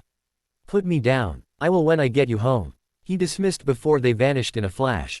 Interior, Konoha, Hyuga compound, Hiyashi's house, study, late evening. Appearing out of nowhere, Yami Kitsune gently set Hanabi down on her feet before noticing Hiyashi seated at his desk. Rising to his feet as his youngest daughter hugged him, Hiyashi smiled. Thank you for saving Hanabi-chan. Happy to help, Hiyashi Dono, said Yami Kitsune, who gestured to Hanabi. Take good care of the little firecracker and Hinata-chan. I shall try my best, Naruto-kun. With a sigh, Naruto removed his mask, then gave a small smile as Hanabi ran into his arms.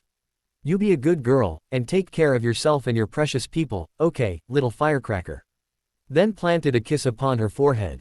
Okay, Naruto-nisan. Amused, Hiyashi smiled. Hinata-chan will be pleased to know you get along with her friend.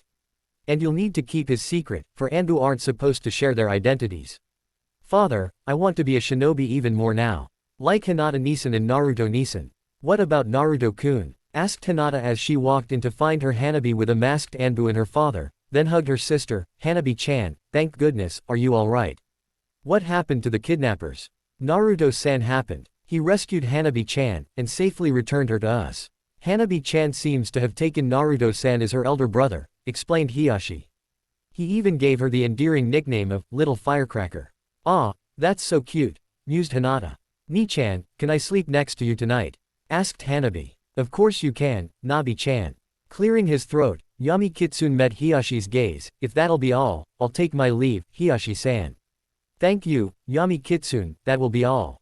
Hiyashi informed the younger man. Take good care of each other. Hiyashi-san, Hinata-chan, little firecracker, farewelled Yami Kitsune, who vanished.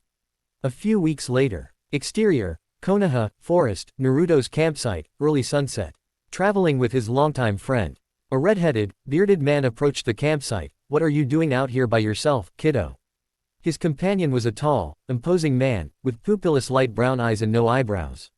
In crimson-plated armor and a black, sleeveless, a heat-resistant face mask that covered his neck, a conical straw hat with white cloth covering both sides of his face, blacksmith gloves, and armored boots. I'm camping, and cooking my dinner, Roshi of the lava release and Han of the boil release, stated Naruto, in casual clothes and his natural redhead form. He checked on some salmon he'd been smoking. And who might you be? Asked Han, kind but reserved. Name's Naruto. You're an Uzumaki, aren't you? Inquired Han, studying the boy's features. Just like both of you, answered Naruto. Earning widened eyes. You're Kushina Imouto's son, aren't you?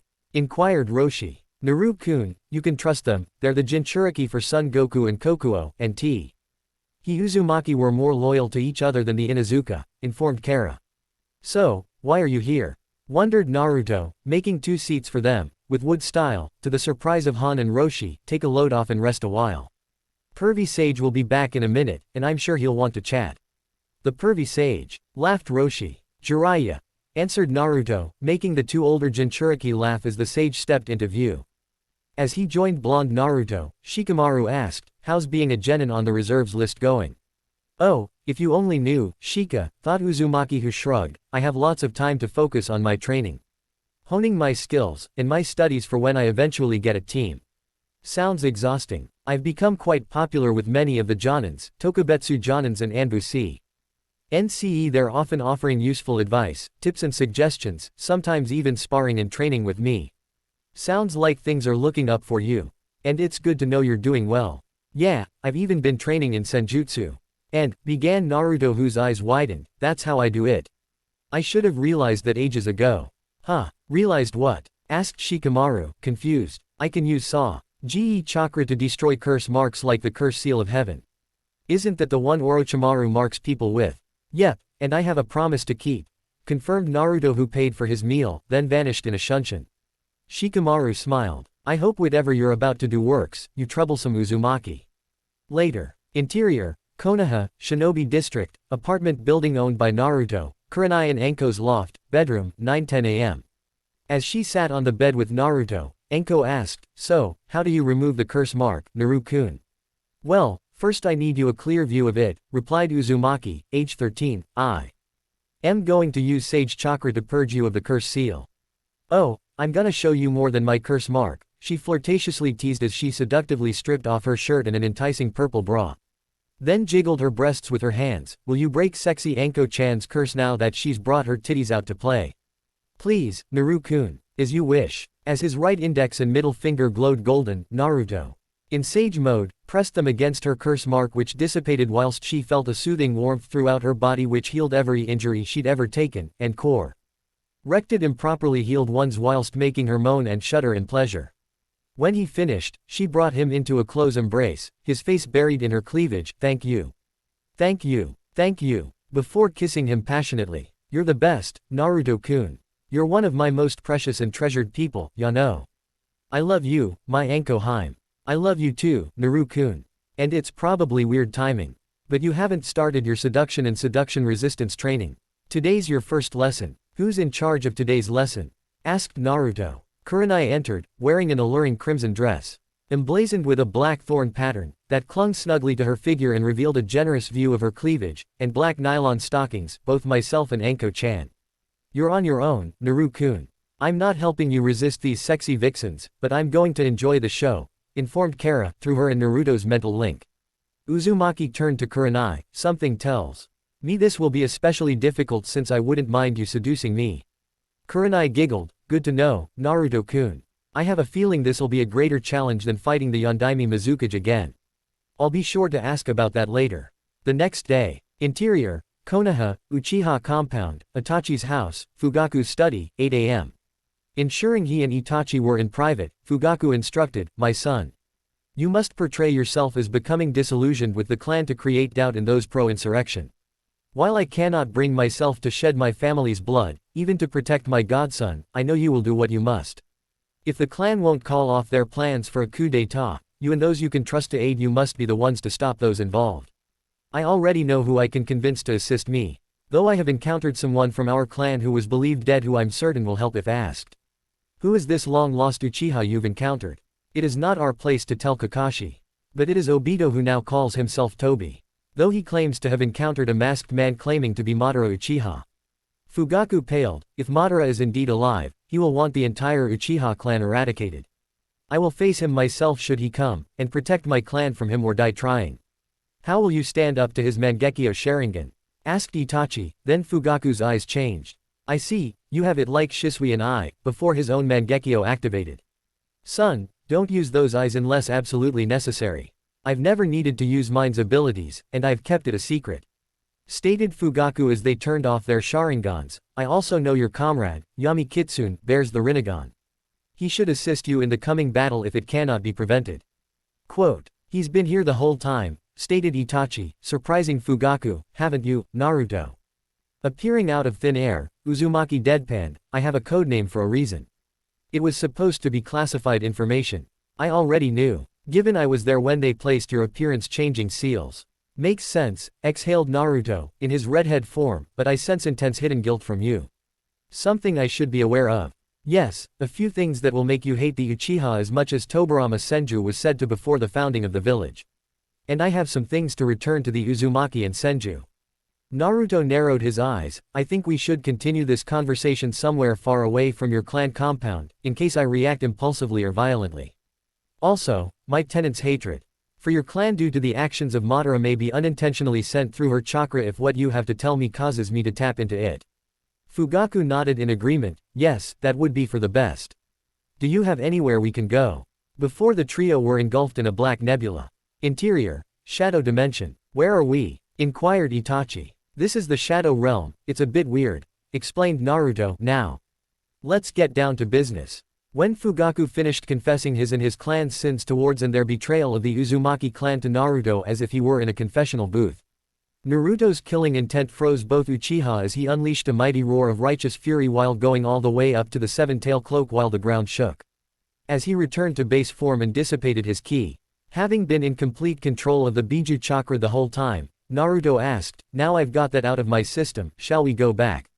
Making the two Uchiha face foe, this place is also outside of space and time. So no time will have passed when we return. Interior, Konoha, Uchiha compound, Itachi's house, Fugaku's study. As he, Itachi and Fugaku returned, Naruto took several storage scrolls and vanished via Shunshin. Now that Naruto Otudo isn't here, tell me, was all of that true, or a very convincing deception to ensure he grows to hate the Uchiha father? Did AF action of the Uchiha clan really aid in the destruction of Uzushio, and the eradication of the Uzumaki clan? Questioned Itachi, sternly, as they conversed inside a genjutsu world. Yes, and I've just returned everything the clan took from the Uzumaki as the spoils of victory in the battle to Naruto. Including what route tried to take, but failed since we killed their detachment after the battle. And yes, it's true when we were kids. The elders of the clan wanted me and Kushina-chan to become romantically involved, so they could gain control of her and the fox later on. Of course she saw right through their plan almost immediately. And beat the entire truth out of me like Tsunade Haim using the 8 gates. Continued Fugaku, when I finally stood up to our clan's council, they chose to F. Rain Kumo is an alternative method of acquiring the Biju. Minato-kun obviously stopped them, but neither of them made any indication they knew it was the Uchiha, not Kumo. Of course, such attempts were never repeated again after that. And we wonder why the village trusts this clan so little, scoffed Itachi. You told me to act as if I were growing disillusioned with this clan. After this little chat, I won't need to pretend. In truth, my own disillusionment with the ways the clan was being managed is why I accepted the role of clan head in the first place. I've done my best to change our clan for the better. But they are as stubborn as the Nara are lazy. Later. Exterior, Konoha, Uchiha compound, street, 1:30 p.m. Appearances and preconceptions won't tell you anything, deadpanned it. Aki as he loomed over some punks who were belittling his relationship with Izumi, while a large group had stopped to watch. For instance, you've made the mistake of assuming I'm a patient man. You have that filthy half-breed spreading her legs for you like a common tramp from the red light district. You really think that trash will ever be accepted among us? She's not even a real Uchiha, and I'll never be as powerful or valuable as a pure-blooded Uchiha, sneered the first punk. Half-breeds have no place in our clan. The clan, scoffed Itachi, radiating bloodlust. You overestimate your abilities. With no idea of the depth of my own. And look at you now, groveling in the dirt. Obsessed with the organization, obsessed with the clan, obsessed with our lineage, hissed Itachi, disgusted, as he growled. A worthless compulsion that enslaves us. All it does is limit our capabilities, and that in turn leads us to fear what you don't understand. Stop, Itachi-kun, urged Makoto as she appeared before a kunai flew past her face, piercing the center of an Uchiha crest painted on a wall behind her. Itachi activated his Sharingan. I've had enough of this. There's no hope left for this pathetic clan. The people of this clan are all the same. You focus on the trivial, and lose sight of what's most important. Change is impossible in this fog of ignorance. How can we evolve? When regulation's all we've ever known. Rushing over to her eldest son, Makoto closely embraced him. Please calm down, sweetie. Deactivating his Sharingan, Itachi returned the embrace as a tear trickled down his cheek. Forgive me, Ka-chan. There's nothing to forgive, my son. You were merely sharing how you feel, instead of bottling it all up, assured Makoto, and you were sticking up for Izumi-chan. A month later. Exterior, Konoha, Uchiha compound, Itachi's house, 9 p.m. Having fought valiantly but in vain, Makoto and Fugaku lay dying at the feet of the masked Madara before he vanished as Itachi and Tobi, having completed their part of the mission, arrived on the scene. Tobi, get out of here, ordered Itachi. The swirly masked man gave a mock salute, aye, Captain, and disappeared in a clear vortex. Interior, Konoha, Uchiha compound, clan nursery, 9 p.m. A humanoid figure, half black and half white, Zetsu, half sinisterly and half joyfully smiled down at his victims, the children, before sinking through the ground, proceeding to the bedrooms of his next victims. As she arrived to watch over the nursery's children, Izumi's eyes widened in horror at the sight, then she shed a tear. No. Interior, Konoha, Uchiha Compound, Assembly Hall, 9 p.m.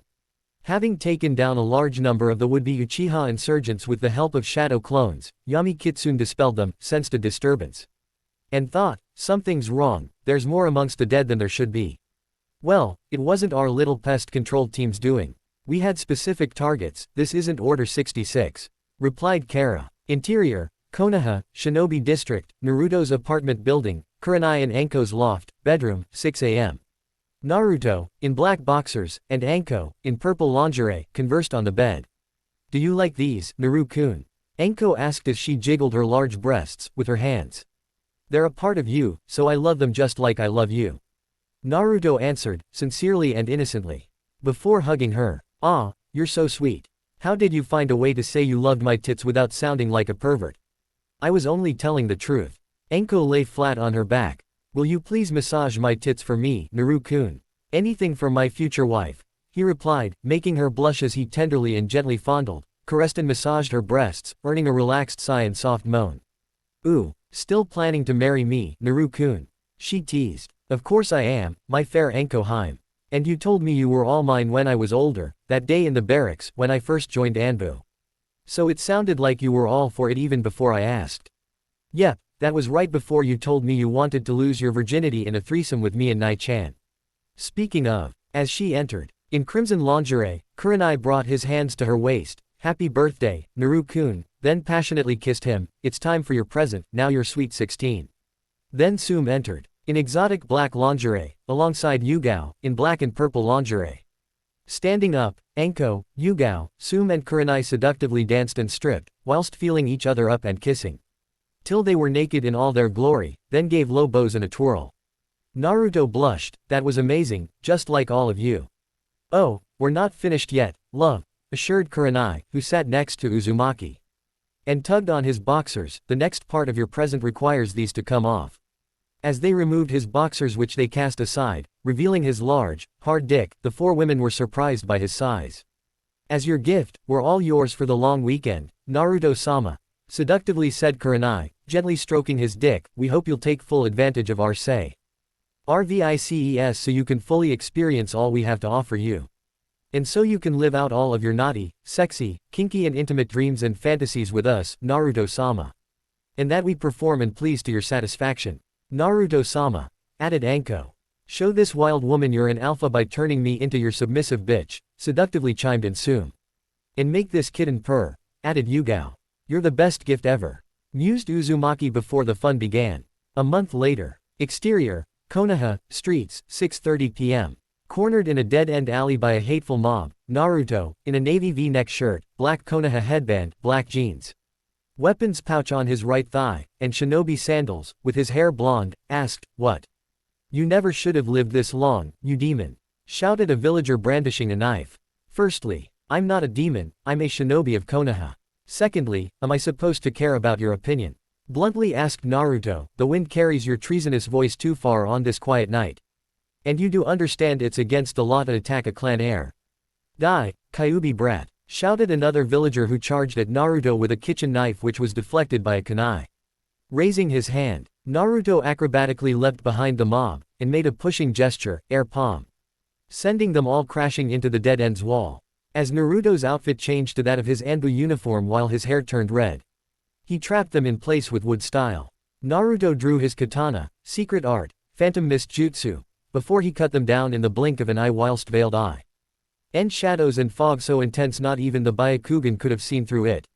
As the bodies were destroyed by his Anbu squad who arrived, Naruto exhaled, I owe you a drink for cleaning up the mess.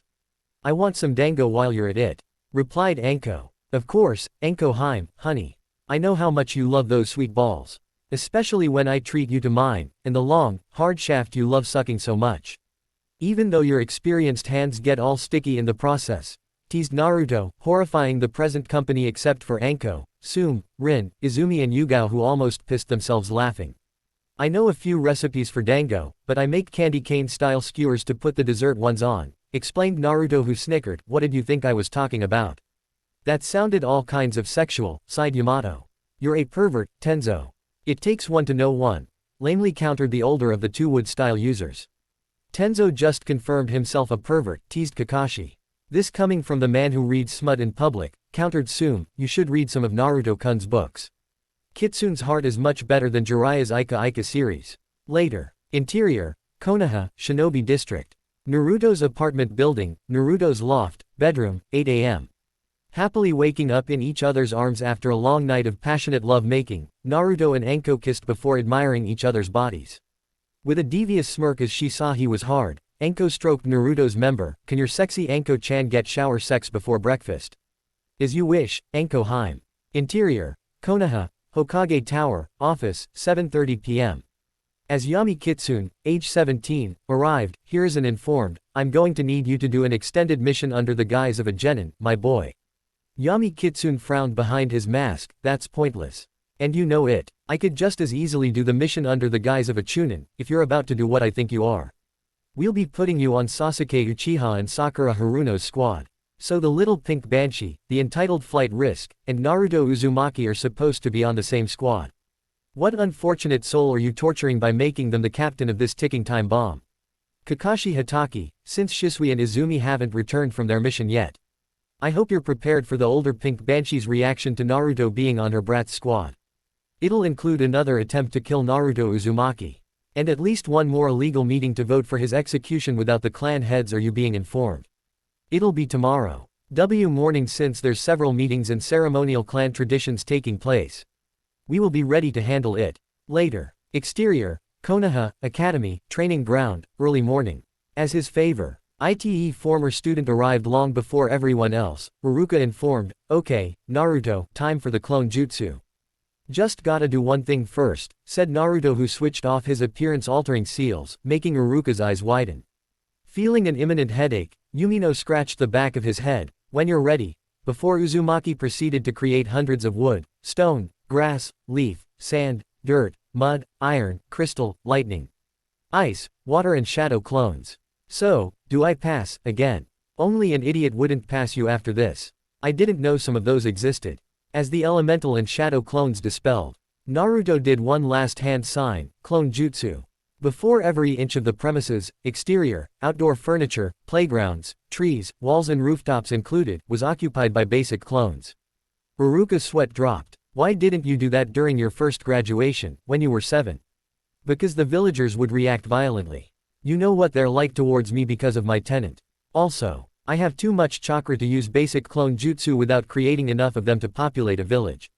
Troublesome, deadpan Shikamaru, who approached, with Choji, Anko, Tenten and Shino. Taking that test again when you've already graduated sounds like such a drag. You won our bet, Naruto-kun, said Anko, who pulled Naruto close to her, and kissed him with feral ferocity until they were out of breath. That was nice, Anko-chan. It was amazing. Well, it is a kiss with Naruto, mused Tenten, and there's the second part of the bet we need to make good on. Accepting a black headband from Uruka. Naruto informed, I already have one of these, but it's always nice to have a spare. I'll be back later to hear the team placements. Before he, Tenten and Anko vanished. Troublesome Uzumaki, mused Shikamaru. Later. Interior, Konoha, Shinobi Academy, classroom, late morning. Entering, Naruto wore black Anbu pants, a sleeved armor mesh shirt which clung to his muscles. A dark crimson, short-sleeved, haori with black flames at the bottom. Black fingerless gloves, combat boots, a belt, and black vambraces engraved with a red senju crest.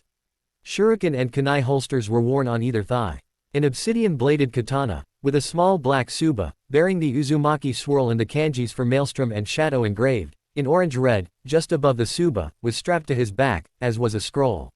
He wore a black hapuri with a crimson leaf symbol engraved on a black plate, instead of the standard headband. A chained pendant bearing the Uzumaki coat of arms with a golden swirl hung around his neck. As did Hashirama's necklace. Naruto's Rinnegan was active, he had tanned skin, and his Uzumaki red hair was on full display. Who is that? Wondered some of the students. I've never seen him before. Is he a transfer from another class? Or an exchange student from another village? Maybe he's been privately trained.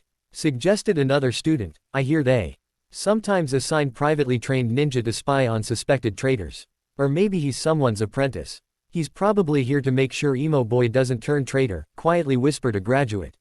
My folks say to never trust an Uchiha. After Madara and Itachi, it's easy to see why. Naruto-kun looks amazing, thought Hinata.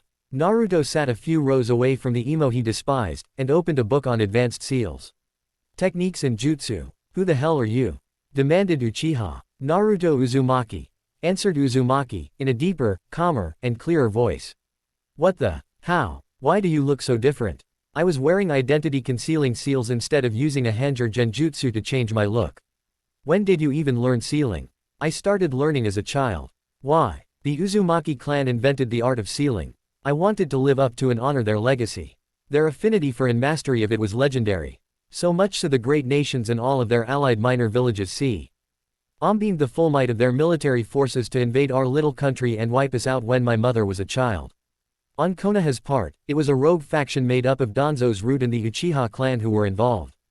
Unsanctioned and behind the Hokage's back. Ka-chan only survived because she was here in Konoha at the time of the attack.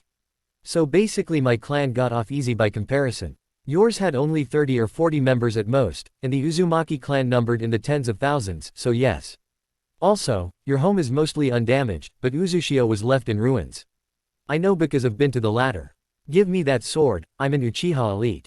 If it's powerful, it should be began Sasuke, who was punched in the throat followed by the rib cage, then the gut, caught by the hair, and thrown into the chalkboard at the front of the room as everyone went silent.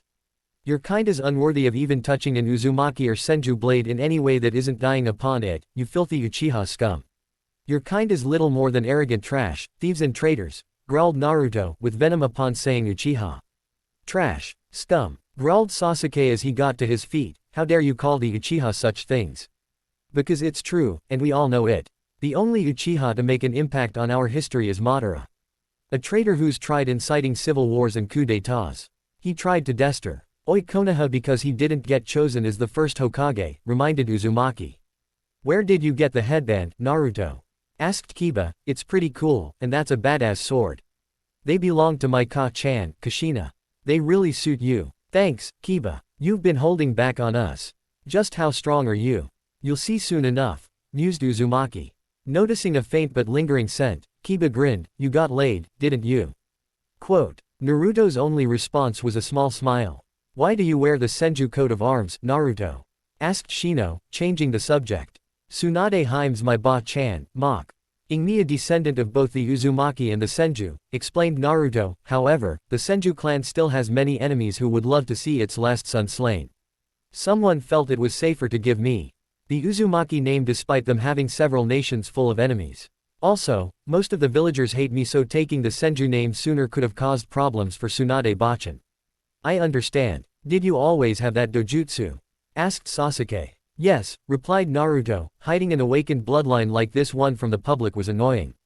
I guess if I had my Sharingan awakened, I'd want to show them to the world too. Learning techniques for yourself instead of just copying them with the Sharingan will make them more effective. Is that so? Take away the Sharingan, along with everything they've ever copied with it. From one of the greatest ninjutsu masters in the Uchiha clan, and what's left? So you're saying without the Sharingan, the Uchiha are useless? No, that's your conclusion. What you'd have is someone whose reputation is well earned by their own skill. What was the Uzumaki clan known for, again? Their invention and mastery of sealing. Naturally extremely high and potent chakra reserves. Adamantine chains, and accelerated healing. Naturally high resistance to genjutsu. Immunity to so far all illnesses, toxins and poisons. Superhuman life force, perception, reflexes and dexterity. Prolonged lifespan and slower aging. And a rich history and lore that doesn't involve technique theft, betraying their allies, inciting wars, or spawning psychopaths like Madara. Touché. FYI. Don't ever try to steal my clan weapons, or anything else from them. If you attempt to take mine, or withhold anything stolen from my clans by the Uchiha, I'll kill you and take them back by any methods necessary. The civilian council won't like that. Oh, I'll kill them too. Someone's woken up on the dark side, grunted Sasuke before he reached for his throat.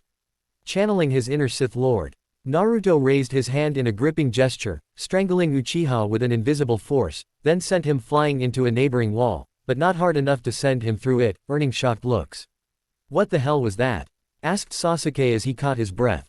As he hanged into the form of Sidious, Naruto answered, the dark side of the force is a pathway to many abilities. Some considered to be unnatural. Is it possible to learn such powers? Not from a Jedi, replied Naruto, who dropped the henge as Sasuke returned to his seat. Noticing Ino was reading one of his novels, Naruto asked. Enjoying the series? Ino nodded. Yeah, it's my favorite. Would you believe me if I told you I'm the author?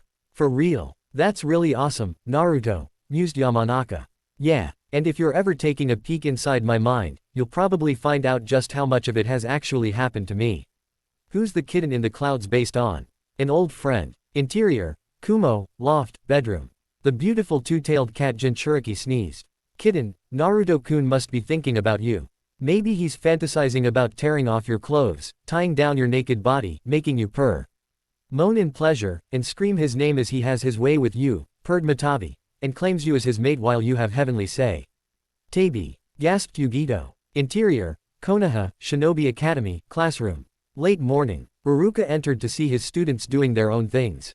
It feels strange seeing Naruto as a redhead after the whole blonde disguise, thought Ruruka. Okay, everyone, team assignments. Team 7, led by Kakashi Hatake, will be Sasuke Uchiha, began Ruruka, who continued, Sakura Haruno, earning a squeal of excitement, then finished, in Naruto Uzumaki. I'm doomed, whined Sakura. Not Haruno, anyone but her, thought Sasuke. Looking up from his book, Naruto deadpanned, really? They're putting 2 trauma cases on a squad with the definition of a useless fangirl. Come again, asked Ruruka. This is a catastrophe waiting to happen, and you know it. Also, 3 dojutsu wielders in one squad puts a bigger target on our backs than spandex leotards as a team uniform. Exterior, Konoha, training ground, morning. A man and teenage boy, with matching bowl haircuts, bushy eyebrows, green spandex leotards, and red headbands worn like belts, sneezed at the same time. Lee, my most youthful student, it seems that we've either caught a cold, or someone, quite possibly my eternal rival, is talking about us. Interior, Konoha, Shinobi Academy, classroom, late morning. Sasuke looked at Uzumaki, trauma cases. The council never gave you any forms of mental health support, guidance, rehab, or counseling after your clan's massacre, did they? No, they didn't. That's because the civilian council doesn't care about you or how the massacre affected you. They blocked every attempt to get you the help you needed.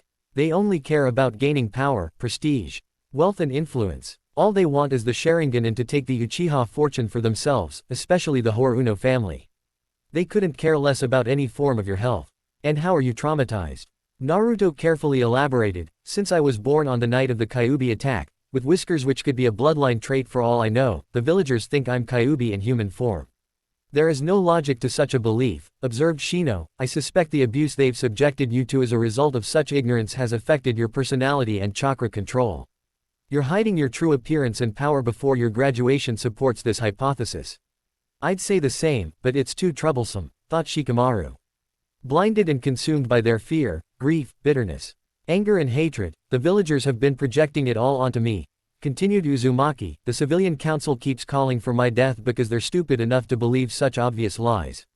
Even though I'm a clan heir. This morning was their latest call for it being put to vote, completely illegally by the way. It almost passed because the Shinobi clan heads and the Hokage were delayed by other meetings. Fortunately, the Hokage and all of the Shinobi clan heads, including my grandparents, Tsunade Senju and Jiraiya Sensei, the latter being my appointed Uzumaki clan rep, arrived just in time. Earning horrified looks before he shot an icy stare towards Sakura. What? Asked Sakura, nervous, why are you looking at me like I just killed your puppy? Yo. Mother's the one who called for this morning's vote on executing me. Your mother has tried to have me, a legitimate and confirmed clan heir, killed countless times because she believes those lies. Hitch were spread by a psychopath named Danzo Shimura. Danzo. Gasped Ruruka. That scum is a traitor to our village and nation. He's the accomplice and ally of several high-profile criminals, despots, and fugitives. To name a few, the tyrannical warlord Hanzo of the Salamander in AIM, the crime lord and business magnate Gato, Suna's missing nin Sasori of the Red Sand, and Konoha's very own Orochimaru of the Sannin. Oh. After a minute for everyone to calm down, Ruruka informed, Team 8 will be Kiba Inuzuka, Hinata Hyuga and Shino Aburame led by Kurenai Yuhi, earning smiles. Naruto smiled in approval as he kept reading. You have one of the best jonin in the village as your sensei. She'll take good care of you as your mentor, but Kiba better keep his hormones in check or he'll regret it. Kurenai-chan's best friends are his mother, his sister, Yugao Azuki and Anko Mitarashi. And Team 10 will be yet another Ino Shika Cho formation, deadpan Shikamaru, which leaves us with Asuma Sarutobi. Yes, confirmed Ruruka. Naruto inquired, Uruka-sensei, did the civilian council try to sabotage the chances of me graduating, and my education here? Yes, they tried all the time, answered Yumino. They were determined to get you removed from the academy, and barred from the shinobi program entirely. You would have been on the active roster with a team when you were 7 if they weren't meddling with your files. Shocking the class. I was put on the reserves list anyway, remember? Right, that slipped my mind. Interior, Konoha, Academy, classroom, late morning. When Asuma entered with an unlit cigarette in his mouth, Naruto, sitting in the front row, away from the emo and banshee, threw a sleek dart, as thin as a senbon, with 2 small fins which pierced the cigarette, and carried it into the no smoking sign on a nearby wall. You know the rules, Asuma-san, chuckled Naruto, who activated his Rinnegan. No smoking, or Uruka-sensei will have you in detention. Asuma nodded, and closed his packet before taking his team with him. As Kurenai arrived, Naruto smiled warmly at the Genjutsu mistress. Morning, Nihime. The crimson-eyed Kunoichi beamed as their eyes met. Good morning to you too, Naru-kun. It's lovely to see you again, darling. And as always, it's a blessing from Kami to gaze upon your graceful beauty with my own eyes, my fair and lovely lady, mused Uzumaki. Whilst the genin stared at him. Missed you too, my dear Naru-kun, chuckled Yuhi, who escorted her new students away. Bored, Uzumaki looked at Sasuke and Sakura. Let's at least make an effort to succeed as a unit. We'll need to use teamwork for the foreseeable future. Work with you, scoffed Haruno. Why would me and my Sasuke-kun ever work with you? I'm not yours, trash, snapped Sasuke, and like he said, we're not going to make any progress as ninja if we refuse to cooperate with each other. Wow, you're so smart, Sasuke-kun, squealed Sakura, making both boys cover their ears. Turning to the redhead, Sasuke muttered, literally all I did was agree with you, and she's giving me the credit. Are you really surprised? Deadpanned Uzumaki. No, but it's so annoying. Checking the time, Naruto called. You can come in now. Before the door slid open, revealing Kakashi's gravity-defying silver hair and masked face. My first impression, I don't feel like telling you. Shrugged Hitaki. Oh, and nice coat. Naruto. My sensei had one just like it, so I feel nostalgic. I can introduce you to my tailors, and have them make you one, in exchange for foregoing the mask when we're not on missions. Offered Naruto, who shinned in front of his sensei. Can we negotiate other options? You could buy me dinner at Ichiraku's, all I can eat. My poor wallet, gasped Kakashi. More like your poor bank account, replied Uzumaki, making Kakashi faint dramatically into his arms before the two of them shinned away. Where the hell did they go? Asked Sakura before noticing her obsession leaving. Sasuke-kun, wait for me. A few minutes later. Exterior, Konoha, Academy, rooftop, late morning. Seated separately as Sakura and Sasuke finally found Uzumaki and Hitaki, they began introductions. I'm Kakashi Hitaki. I have no desire to tell you my likes or dislikes. My hobbies, I have lots of hobbies. Goals, my dreams, I have a couple of those, vaguely summarized Kakashi. You rehearsed that, mused Naruto. And you've just volunteered to go next, Otuto. My full name is Naruto Uzumaki Senju Namikaze, began Naruto, shocking Uchiha and Haruno. My BBIES and likes are only shared with my friends and my precious people. I hate many things, many people, and many types of people. My dreams and my goals are none of your business. Sakura squealed, I'm Sakura Haruno, and I love shopping. When people buy me things, going to expensive places, and money. Meeting people of status, and getting my way. Going to the orphanage with mum to mock the orpha. NS and cut back their funding since they're worthless wastes of money and resources. Getting my hair done, getting discounts on what I buy, and Sasuke-kun. My dream is to marry Sasuke-kun, have his children, and take the Uchiha fortune for my family. I hate being low on money, getting dirty and sweaty, breaking my nails, not getting my way, how bossy my parents are, Ino Pig, Sai Baka, and Naruto Baka. Uzumaki gripped his hilt as a nonverbal threat. Ah, this gold-digging trash is dead weight, thought Sasuke, a murderous glare directed at Haruno. She'll get herself killed, thought Hitaki, bored, and at this rate. It'll be Naruto or Sasuke that kills her.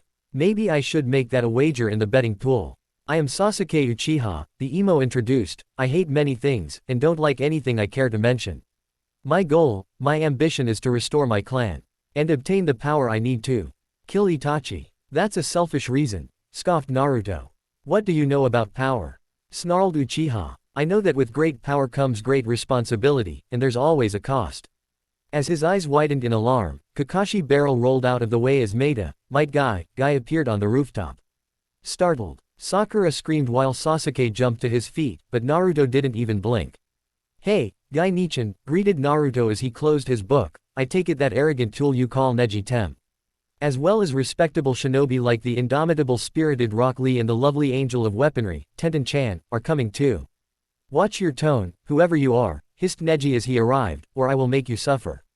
"Suffer," scoffed Naruto, who rose to his feet, and stared deep into Neji's Byakugan eyes with his Rinnegan, making the Hyuga recoil. "What would you know of pain and suffering?"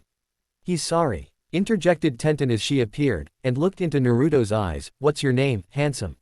Tenten wore a white kipao-style top with red trimmings, form-fitting black-length shinobi pants, a utility pouch on her left thigh, a headband, and black sandals.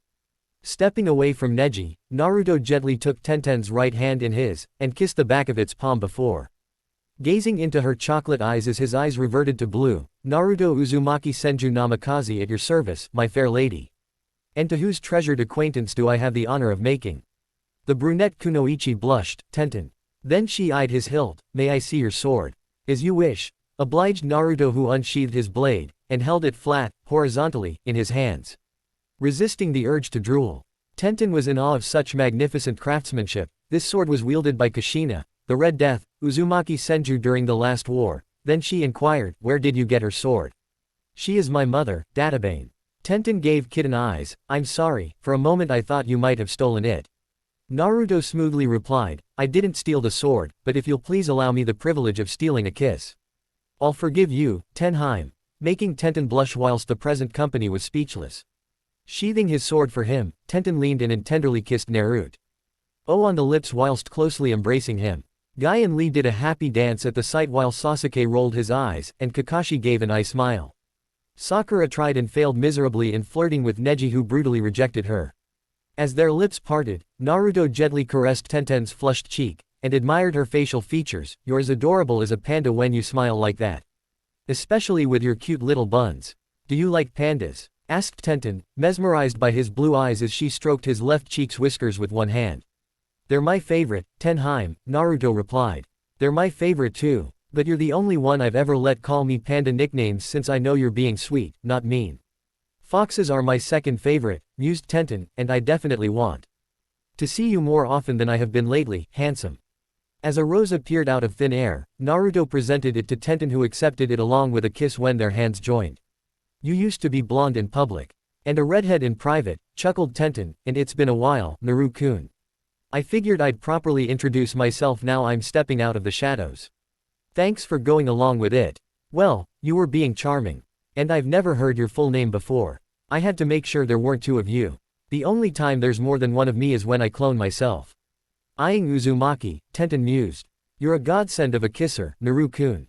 Can we kiss again sometime?" "Tenheim, you already know you can kiss me anytime you like," assured Naruto. "How many girlfriends are you hooking up with?" asked Sakura, irritated. Sasuke interjected, "Not that I was paying attention, but as far as I know, he has yet to call anyone his girlfriend." "Speaking of girlfriends, can I be yours?" asked Haruno. "No, because you're a shallow, gold-digging, annoying brat with little to no self-control. A fangirl who disgraces and devalues the titles of shinobi and kunoichi. A bird and tea hat will most likely get yourself and others killed if you don't drop out of the shinobi program. And a stalker whose infatuation has created a romanticized fantasy expectation of me that nobody can live up to." "Damn, that was savage," thought Tenten. "I believe you require aloe vera," taunted Neji, with a smug expression, "or citric disinfectant to treat your third-degree burns." "Jerk," muttered Haruno. "Peasant whore." As Sakura prepared to punch the Hyuga, Naruto warned, "Don't even think about it." "He insulted me," grumbled Haruno. "You and Ino-chan insult each other all the time, without getting violent. Attacking anyone who insults you is childish, reckless, foolish, dangerous and impulsive. What if you behaved like that towards a client, a relative, a comrade, a superior officer, a peer, or a political ally?" But Neji's trained in the fighting styles of the second most formidable taijutsu-oriented clan in the village. And has probably been training since he could walk, pointed out Naruto. "You have no training besides the most basic textbook moves, and you've most likely never trained or practiced them outside of school. Why are you intervening?" questioned Neji. Quote, I have no desire to see the banshee being gentle-fisted by someone wearing a shower cap. Deadpanned Naruto, earning laughter from Tenten. You said my clan's taijutsu was the second most formidable in the village. Which clan's taijutsu is the first? Finding their respective fighting styles complemented each other, the Uzumaki and Senju clans co-developed several new fighting styles to celebrate. The marriage between Queen Mito Uzumaki of Uzu and Lord Hokage Hashirama Senju. These fighting styles were utilized by my mother, Kushina, the Red Death of Konoha. I would be most interested in seeing such fighting styles with my own eyes, for I hear she was truly a sight to behold on the battlefield. This youthful information is most insightful, commented Lee. In Naruto, you look very different from how I was led to believe. The benefits of appearance-altering seals, shrugged Naruto, it's more effective than a genjutsu or henge. It can only be released by the caster or another seal master. Do your flames of youth burn bright, along with my will of fire. Kakashi, why don't we train our youthful teams together today? Asked Guy, enthusiastic. Please, no, thought Sakura and Sasuke, mortified. I don't mind training with Guy's team, agreed Naruto, as long as I get to spend time with the ever-graceful Tenheim. I haven't even given them the bell test yet, mentioned Hitaki. Imo and Pinky have only just graduated from the academy. You're a veteran Jonin, deadpanned Naruto. If getting the bells is really the objective, they don't stand a chance no matter what handicaps you set. They'll only get the bells if you let them, which you won't. Or if I get them myself, which I have no desire to do. And they despise me, so they'll refuse help from or refuse to help me during your test. The Genins looked at Naruto in surprise. Spoiler alert, asked Kakashi. If you try to send this ticking time bomb of a squad back to the academy, began Naruto, who took out a book, I'll spoil this newly finished and unreleased, limited and extended edition of Ika Tactics for you. Absurd, such a trivial thing could not possibly persuade an elite Jonin on the level of Kakashi Hitaki, scoffed Neji. You wouldn't, panicked Kakashi, sweating bullets. Wanna bet, Kashi Nichin? Asked Naruto, making direct eye contact. Turning to Team 7, Kakashi sighed, thanks to Naruto, I'm letting you pass. But on a probationary basis until I make my final decision, then eagerly turned to Naruto, now hand over the precious. Easy, Gollum, chuckled Naruto, and what are the magic words? Naruto Otudo, can you please hand over the precious? I'll buy you dinner at Ichiraku's. All you can eat. Handing over the blue book which Kakashi went to open, Naruto stepped back before there was a small charge. Shocking Kakashi, who was brought to his knees. Ah. It worked, thought the Genins, caught off guard. I've underestimated Naruto's skills in deception more than I thought, muttered Neji. Kakashi, gasped Guy, who turned to Naruto, my youthful friend, what was that? A few simple security seals used for confidential documents. It can only be opened by the author of the contents. The one who placed the seal, or after its official release date. It also appears blank if it's left open. We can't have an impatient reader spoiling an unreleased book, can we? Asked Naruto, who added, it just wouldn't do, ya know. All too innocently, causing some of the present company to laugh and sweat drop. That was mean, dejectedly said Kakashi. Serves you right for trying to read pervy sage's smut in front of these young, impressionable genin, scolded Naruto, whose hair stuck up as he glared, ya know. Kushina Haim would be so proud of you, chuckled Hitaki, who inquired. And what kind of monster put such seals on the precious? I would, and it's another way to prevent you from reading it around women, especially Nai Haim, replied Naruto whilst Team Guy made their exit. Facing Naruto, Kakashi smiled, you blackmailed me into passing a flight risk of a squad. You took advantage of my precious. And used underhanded tactics to exploit me. I'm so proud of you. Thanks, Ni-chan. Suspicious. Sakura looked at Naruto, where did you even get that book? From Jiraiya-sensei, aka the pervy sage, answered Naruto, he's why I created the sexy jutsu which can be done for both genders. The change is a legit shapeshift, not a simple illusion like the transformation jutsu. The name could use some adjustment. From how red Sakura's cheeks are, I'd say it'll work well on her, mused Naruto. But which version? Or should I try both? No, don't try them on me. Please, I'm begging you. For the love of Kami, don't use that jutsu on me. You've just revealed a rather pathetic weakness to people who could easily become your enemy. Patiently waiting, Kakashi asked, shall we get started with training? We still need to evaluate your skills and abilities firsthand. Not on the academy's rooftop, we won't, answered Naruto. Why not? We don't want to burn down or blow up the academy with an overcharged fire-style jutsu and the nearby gas tank. Pointed out Naruto, who turned to his teammates. Speaking of which, do you know what your primary elemental affinity is? One of mine is wind, and Sasuke's primary affinity will be fire like the rest of the Uchiha. But what about you? Sakura. Stunned, Sakura lowered her head in shame. I don't know. Under his breath, Sasuke muttered, Kunoichi of the year, my ass. Later. Exterior, Konoha, Training Ground 7, early afternoon. Whilst sparring with Kakashi, Naruto leapt back, then threw a pair of kunai which multiplied by 10 before he disappeared in a yellow flash which proceeded to overwhelm the Jonin, who was then hit by a double Rasengan, sending him crashing into the ground. Reappearing holding both bells without a hint of fatigue, Naruto apologized, sorry, Kakashi. Sitting up in his now ripped, torn and otherwise damaged gear, Kakashi groaned, that was embarrassing. Kneeling by his sensei's side, Naruto's hands glowed green, it could be worse. I could have made more kunai shadow clones, or used the sword too. Then healed Kakashi's injuries. I know. What were those last jutsu? Asked Sasuke. They're part of my inheritance, summarized Naruto, keep the Sharingan eyes off of them if yours awakens. Attempt to steal them, or go whining to the council about it, and you'll lose the eyes before they can gain their second tomo or awaken the Sharingan at all. I take it that's not an empty threat. Would you want anyone stealing your techniques, clan jutsu, and personal moves from you? Fair point. Naruto, did you really have to threaten Sasuke-kun? Asked Sakura, he was just curious. Can't you tell us what they were? If you'd actually paid attention in history, instead of daydreaming about raping Sasuke, you'd recognize the Rasengan and the Flying Raijin. Really? Was the academy bribed into letting you graduate with falsified grades? Sakura awkwardly chuckled, well, you've got to be kidding me, thought Kakashi and Sasuke. I can also do the multi-shadow clone jutsu, which makes the kunai shadow clone jutsu easier to master, and all the more terrifying for my opponents when I use both, mentioned Naruto. Please, I bet you couldn't even do the clone jutsu, scoffed Sakura. There's no way. Earning eye rolls. Kakashi raised an eyebrow, he just did the Rasengan and Hiraishin, and you don't think he can do shadow clones? Wanna bet on that, Sakura? Asked Naruto. If you're actually capable of it, I'll take my training more seriously. You should always be taking it seriously.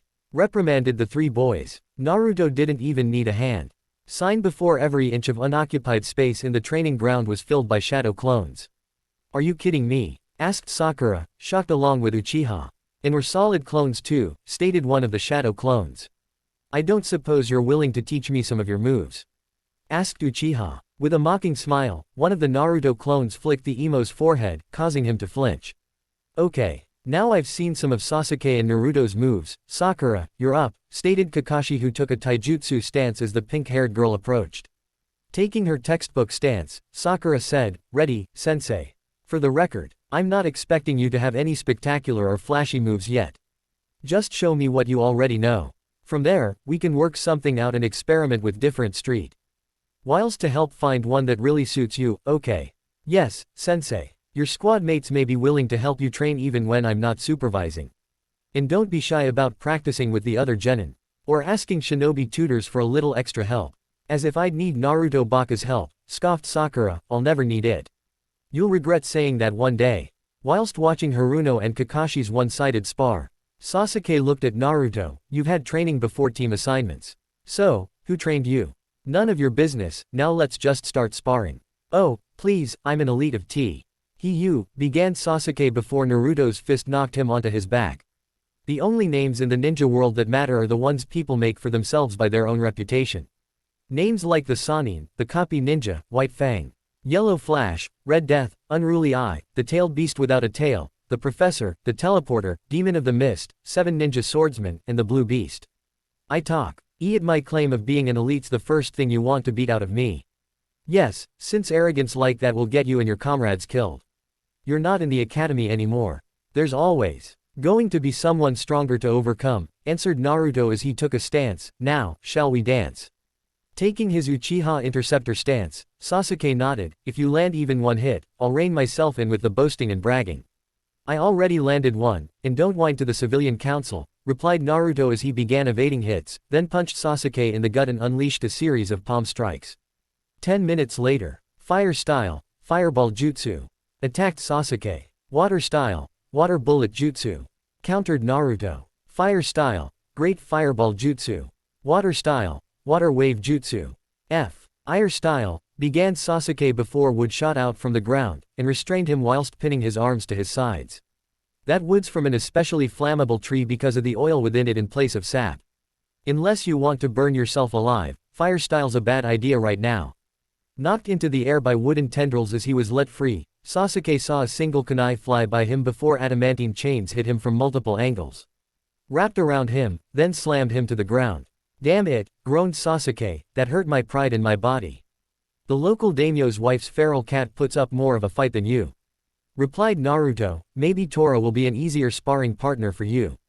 Sasuke staggered to his feet, let's go again, I'm not done yet. I'd be disappointed if you were after all your boasting. This would be going differently if my Sharingan had awakened.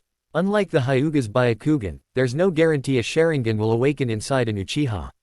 As a furry menace raced towards him, Naruto lifted it into the air with an invisible force whilst raising a hand, and put it in a storage scroll. They let loose Tora for the genin to chase again. Looks like it, AGR. Eid Kakashi as an exhausted Sakura regained consciousness. If the fuzz ball gets any faster, it'll give Shisui a run for his money, joked Naruto, and Sasuke actually laughed for real. As Anko arrived, Naruto asked, you aren't by any chance looking for a runaway fleabag? The little monster stole one of my dangos, hissed Mitarashi, have you seen it anywhere? I have it in a storage scroll, and may be willing to hand it over. Negotiated Naruto, in exchange for a kiss. Oh, you're getting a good one, lover. Naruto, that's unprofessional conduct, interjected Kakashi. Says the guy who publicly reads smut. Countered Naruto and Anko. Amused, Anko pulled Naruto intimately close, bringing his hands to her wonderful breasts, and made out with him in ways that would make Kami blush. Parting lips and taking a scroll, Anko winked before cutting Naruto's cheek with a kunai, and licking the wound which healed itself. Type B, one of the most delicious blood types, teased Anko, I'll taste you, in more ways than one. Later, my Foxy-kun, before she vanished. What the hell just happened? Asked Sakura. Naruto sentenced that poor cat to death at the hands of the head of the Anbu interrogation and torture division. Sighed Kakashi, she loves her job and dango as much as Naruto loves ramen. Uzumaki pointed out, it's easy to become addicted to the only food you can afford. Or the food at the only place who'll make you feel genuinely welcome and serve you a warm meal in a world that hates you more than anything. Surely not every restaurant refuses to serve you? Asked Sakura. The only two civilian-owned restaurants in this village that willingly serve my blonde persona, without overcharging me, are Ichiraku's and the Dango Diner, said Naruto. Also, that wasn't the scroll containing the little menace. Then what did you give her? Inquired Kakashi, concerned. Compensation for her lost dango, answered Naruto as he approached Team 10 who showed up, out of breath. Passing the scroll containing the fugitive to Ino, Naruto informed, cat's in the scroll, don't open it until you're with the client. Also, tell her that Tora's breed of cat doesn't like most forms of physical affection. To be gentler, and to be more aware of when Tora's uncomfortable. She's a cat, not a human child. Tora keeps running away, like Sasuke running from his fangirls, because he's scaring Tora with so much attention. And that she feels boxed in which cats hate feeling. That sending someone Tora's unfamiliar with to find her is only scaring her more, and she'll return when she's calmed down. With a smile, Ino nodded, thanks. Choji asked, does anyone want to go out for barbecue, for lunch? Unrolling some storage scrolls after creating tables and chairs with wood style, Naruto set up a barbecue, rugs, tablecloths, an esky, some baskets, and a picnic set. I've brought it to us. Before Sasuke and Sakura left and Kurenai arrived. With the others seated, Naruto summoned AW Oud clone to help him prepare the ingredients. Would you like me to help you? Offered Ino as she joined Naruto by the barbecue, a decent cook herself. We can consider this a teamwork exercise, mused the redhead, and thank you. By the way, I've never actually liked Sasuke. I was faking so people would underestimate me by dismissing me as a fangirl. Ino-chan, you deserve someone who'll be there for you unconditionally. And give you the love, devotion, support, kindness, attention, and affection you deserve. Yamanaka smiled, ah, you're sweet, then kissed Naruto's cheek. As he turned off the barbecue, Naruto used several clones to distribute the food and beverages. Naruto blushed when Kurenai sat in his lap, facing towards him, and gave him a prolonged kiss on the lips whilst closely embracing him, shocking the present company. Am I missing something, Nihime? Asked Naruto as her breasts pressed against his chest. With a chuckle, Kurenai pointed to his apron with the words, kiss the cook. Across his chest before pulling it off of him, then whispered, "It's a shame you aren't wearing your, fuck the cook, apron. Then again, you best only wear that one for me and Anko-chan," before her words became inaudible. As something hard poked against her, Kurenai giggled, and blushed upon realizing what it was, then whispered into Naruto's ear, "Happy to see me, are we, darling?" Whilst he blushed, Naruto gave a slight nod. As always, Nihime. Anko-chan often boasted of your legendary prowess as a kisser, Naru-kun, mentioned Yuhi, with a hint of mischief. "Do you agree with her assessment, Nihime?" asked Uzumaki. "She's always understated how wonderful your kisses are." "Ditto, and if you want or need more of them, just let me know, Nihime." "Will do, Naru-kun. If you're free tonight, I'd be honored to take you out to dinner if you'll allow me." "Anko-chan's already called dibs on me for tonight," informed Kurenai, who kissed Naruto's cheek, "but I'll happily go out with you some other time, okay?" "Love. As you wish, fair night Tenshi." Yuhi giggled, "Maybe I'll take you home with me tonight after all, since we both know Anko-chan won't mind. As long as you two lovely ladies have me in bed by 9. I might need to be up early for a mission, ya know." Kurenai blushed, "Does it have to be your bed, Naru-kun?" "Nope." The Genjutsu mistress beamed, "Perfect. How is Naruto flirting with Kurenai-sensei like that without getting in trouble?" wondered Ino. "Naru-kun and I know each other very well, and have for a long time, so we're comfortable flirting with and teasing each other. And we've even been on dates," answered Kurenai as she sat beside Uzumaki. When Asuma went for his cigarettes, and Kakashi went for his orange book, they found both missing with a shadow clone of Naruto. At the head of the table, holding them. "No smoking or smut allowed at this picnic," said clone Naruto, who sealed away the contraband before being dispelled. "Why take my cigarettes?" wondered Asuma. "Secondhand smoke can be just as bad for your health," reminded Kurenai. "We don't want our students inhaling anything toxic. Or picking up any bad habits from us. Right, Kakashi? Why am I being singled out?" asked Hitaki. "You were about to read the pervy sage's smut in front of the innocent little genins," quipped Kurenai, earning laughter. "Since when do you call Jiraiya that?" asked Shikamaru. "Since I heard Naruto calling him that, after catching him peeking at me in the hot springs," explained Kurenai. "How did he know Jiraiya was peeking at you?"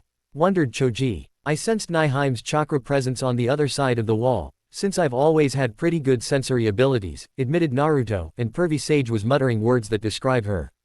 And mentioned at least one of her nicknames, whilst taking pervert notes. Kurenai pouted, "And did you take a little peek of your own after dealing with him?" "I heard a scream on the other side of the wall. So I looked to see if anyone was hurt."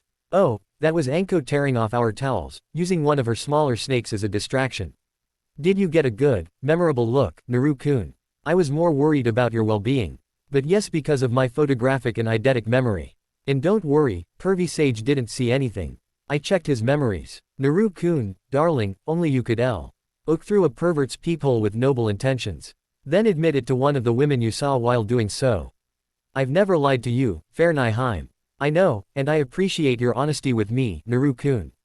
Asuma-sensei's jealous of how close you two are," noticed Shikamaru, with an amused smirk. "I'm not jealous," protested Asuma, unconvincingly. "Sure you're not," giggled Kurenai, "you just denied it so quickly that we don't believe you." "Okay, yes, I may be a little jealous that he's so close to you. You always said no when I asked you out. Asuma, you're over 20 years older than me. Now I just feel like a dirty old pervert." "Maybe because you are," teased Kakashi. "Hey, at least when I read smut and porn, it's in private, not in public," countered Asuma before he and. Kakashi felt a rise of killing intent from Kurenai and Ino. Naruto rose to his feet, placed 2 complete Ika collections on the table, and grinned at Asuma and Kakashi before the books were reduced to a memory by the black flames. "Yes, those were yours." Kurenai smiled at Uzumaki. "See you tonight, at my place, Naru-kun," gave him a parting kiss on the cheek, and shunned away. Interior, Konoha, Anbu HQ. Torture and Interrogation Division, Private Interrogation Room, same time. As she unrolled and opened the storage scroll upon a table, revealing not the fugitive flea bag, but half a kilo's worth of dango and a case of sake, Anko's eyes gleamed. "Yes. Yes. Yes. Kami, yes. Naruto, I fucking love you so much. Yes. Fuck, yes. Yes." Interior, Konoha, Anbu HQ, Torture and Interrogation Division, Corridor. Passing by Anko's interrogation room, Ibiki wondered, are they at it in there, again? On second thought, I don't want to know. Again? Asked Tenzo. Exterior, Konoha, 3rd Hokage's estate, study, sunset. Speaking with a cloaked figure, Hiruzen sidestepped before Naruto appeared next to him in a yellow flash. Grandpa, greeted Naruto, in his Anbu uniform and mask, who noticed the third person, hey, Ni-chan. Quote, hello, Naruto, greeted Itachi, you're all grown up. Naruto smiled, and still waiting for that bowl of ramen you promised me, making Itachi chuckle and Hiruzen laugh. Interior, Konoha. Naruto's apartment complex, Kurenai and Anko's loft, living room, mid-sunset. As he was pulled into the room by Kurenai, after appearing at her door in a flash, Naruto was immediately embraced by her and Anko. What time did Foxy-kun say to have him in bed by? Asked Mitarashi, a cheeky twinkle in her eyes. 9. Answered Kurenai, and it doesn't have to be his bed. Sweet, we can have a sleepover. Sounds like a plan. Exterior, Konoha, Memorial Stone, mid-morning. So, what do you recommend I teach our little genins first? Asked Kakashi. Chakra control exercises like tree climbing, water walking, meditation, and the leaf exercise. And physical exercises to increase their stamina, speed and reflexes so they're more likely to stay alive in their first battle, answered Uzumaki. It'll make Konoha look weak and vulnerable if the so-called Uchiha elite under your tutelage dies at the hands of a common bandit. Agreed. We both know the civilian council. If they're not put in their place, we'll push for Team 7 to participate in the exams regardless of your assessment on its readiness, just to show off Sasuke like a star attraction at the circus or the zoo. Exterior, Konoha. Training ground, late morning. Noticing Haruno limping as she arrived after Sasuke, Naruto asked, so, how's your ambition of restoring your clan coming along? Sass. Uke wore the same clothes he had on yesterday, which Naruto could tell from the creases. Sakura wore a light pink sports bra and short mini skirt, a utility pouch, a pink belt, sandals, and her headband like a hair ribbon. As his and Sakura's cheeks flushed, Sasuke muttered, shut up. Ooh, someone's grumpy. Didn't you two last long enough last night? Naruto. Gasped Sakura, what kind of easy, shallow whore do you think I am? You don't want me to answer that. As he appeared in a puff of smoke, Kakashi, with his father's sword sheathed behind his back, greeted, good morning, my cute little genins and my Odoto's clone. Morning, acknowledged clone Naruto, the boss will be here any minute, but he sent me ahead so he isn't technically late. Given we shadow clones are fully sentient. And we share our memories with the original when we dispel. Sasuke raised an eyebrow, he had time to send a clone ahead, but didn't come himself. He knew Kakashi would be late, so he took his time. Then where is he? Clone Naruto pointed behind them, to Naruto approaching with the Hokage before disappearing. Not sorry to keep you waiting because I had other priorities. There was this kind old man with his grandson who needed lots of help carrying their groceries. Then the kid asked me to play with him whilst giving me puppy dog eyes.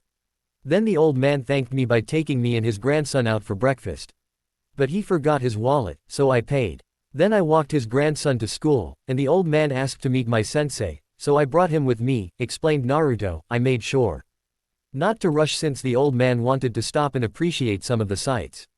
And here we are. Lord Hokage, is this true? Asked Sakura, skeptical. Of course it is, answered Hiruzen. I have AF. Feeling there's more to your visit than you're letting on, Lord Hokage, stated Kakashi. I need to speak with young Sasuke, informed Hiruzen. We have much to discuss on private matters with some survivors. What do you mean? Asked the emo before a familiar duo shunshin next to Hiruzen. Shisui. Izumi. Asked Sasuke, I thought you were dead. We couldn't tell anyone we were alive without compromising the mission we were on. Explained Izumi. Thanked Kami, I'm not the last besides Itachi anymore. Sighed Sasuke, I can't stand the civilian council's crap. Kakashi turned to the emo genin, Sasuke. Take the day off so you three can catch up, before the Uchiha trio and Hiruzen left. What's on the agenda today, Kakashi?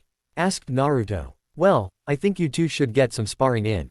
And since you're openly using your mother's sword now, I figured I should get back in the habit of using mine so you have another swordsman to train with. Any specific rules for me and Sakura's spar? Taijutsu moves only for sparring.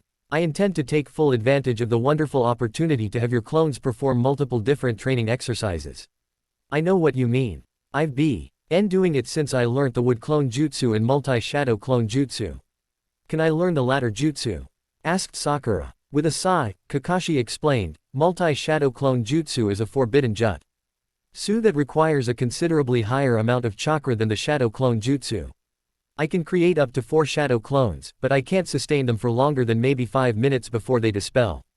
But Naruto Baka can create thousands of them, and do entire training regimens with them. Well, Naruto-kun has far higher chakra levels, potency and reserves than his parents did at the height of their power. His mother had the highest chakra levels ever seen in the Uzumaki clan, which is saying quite a lot as their chakra levels were always breaking records. Oh, please, I bet Sasuke-kun see and do that jutsu better than Naruto Baka.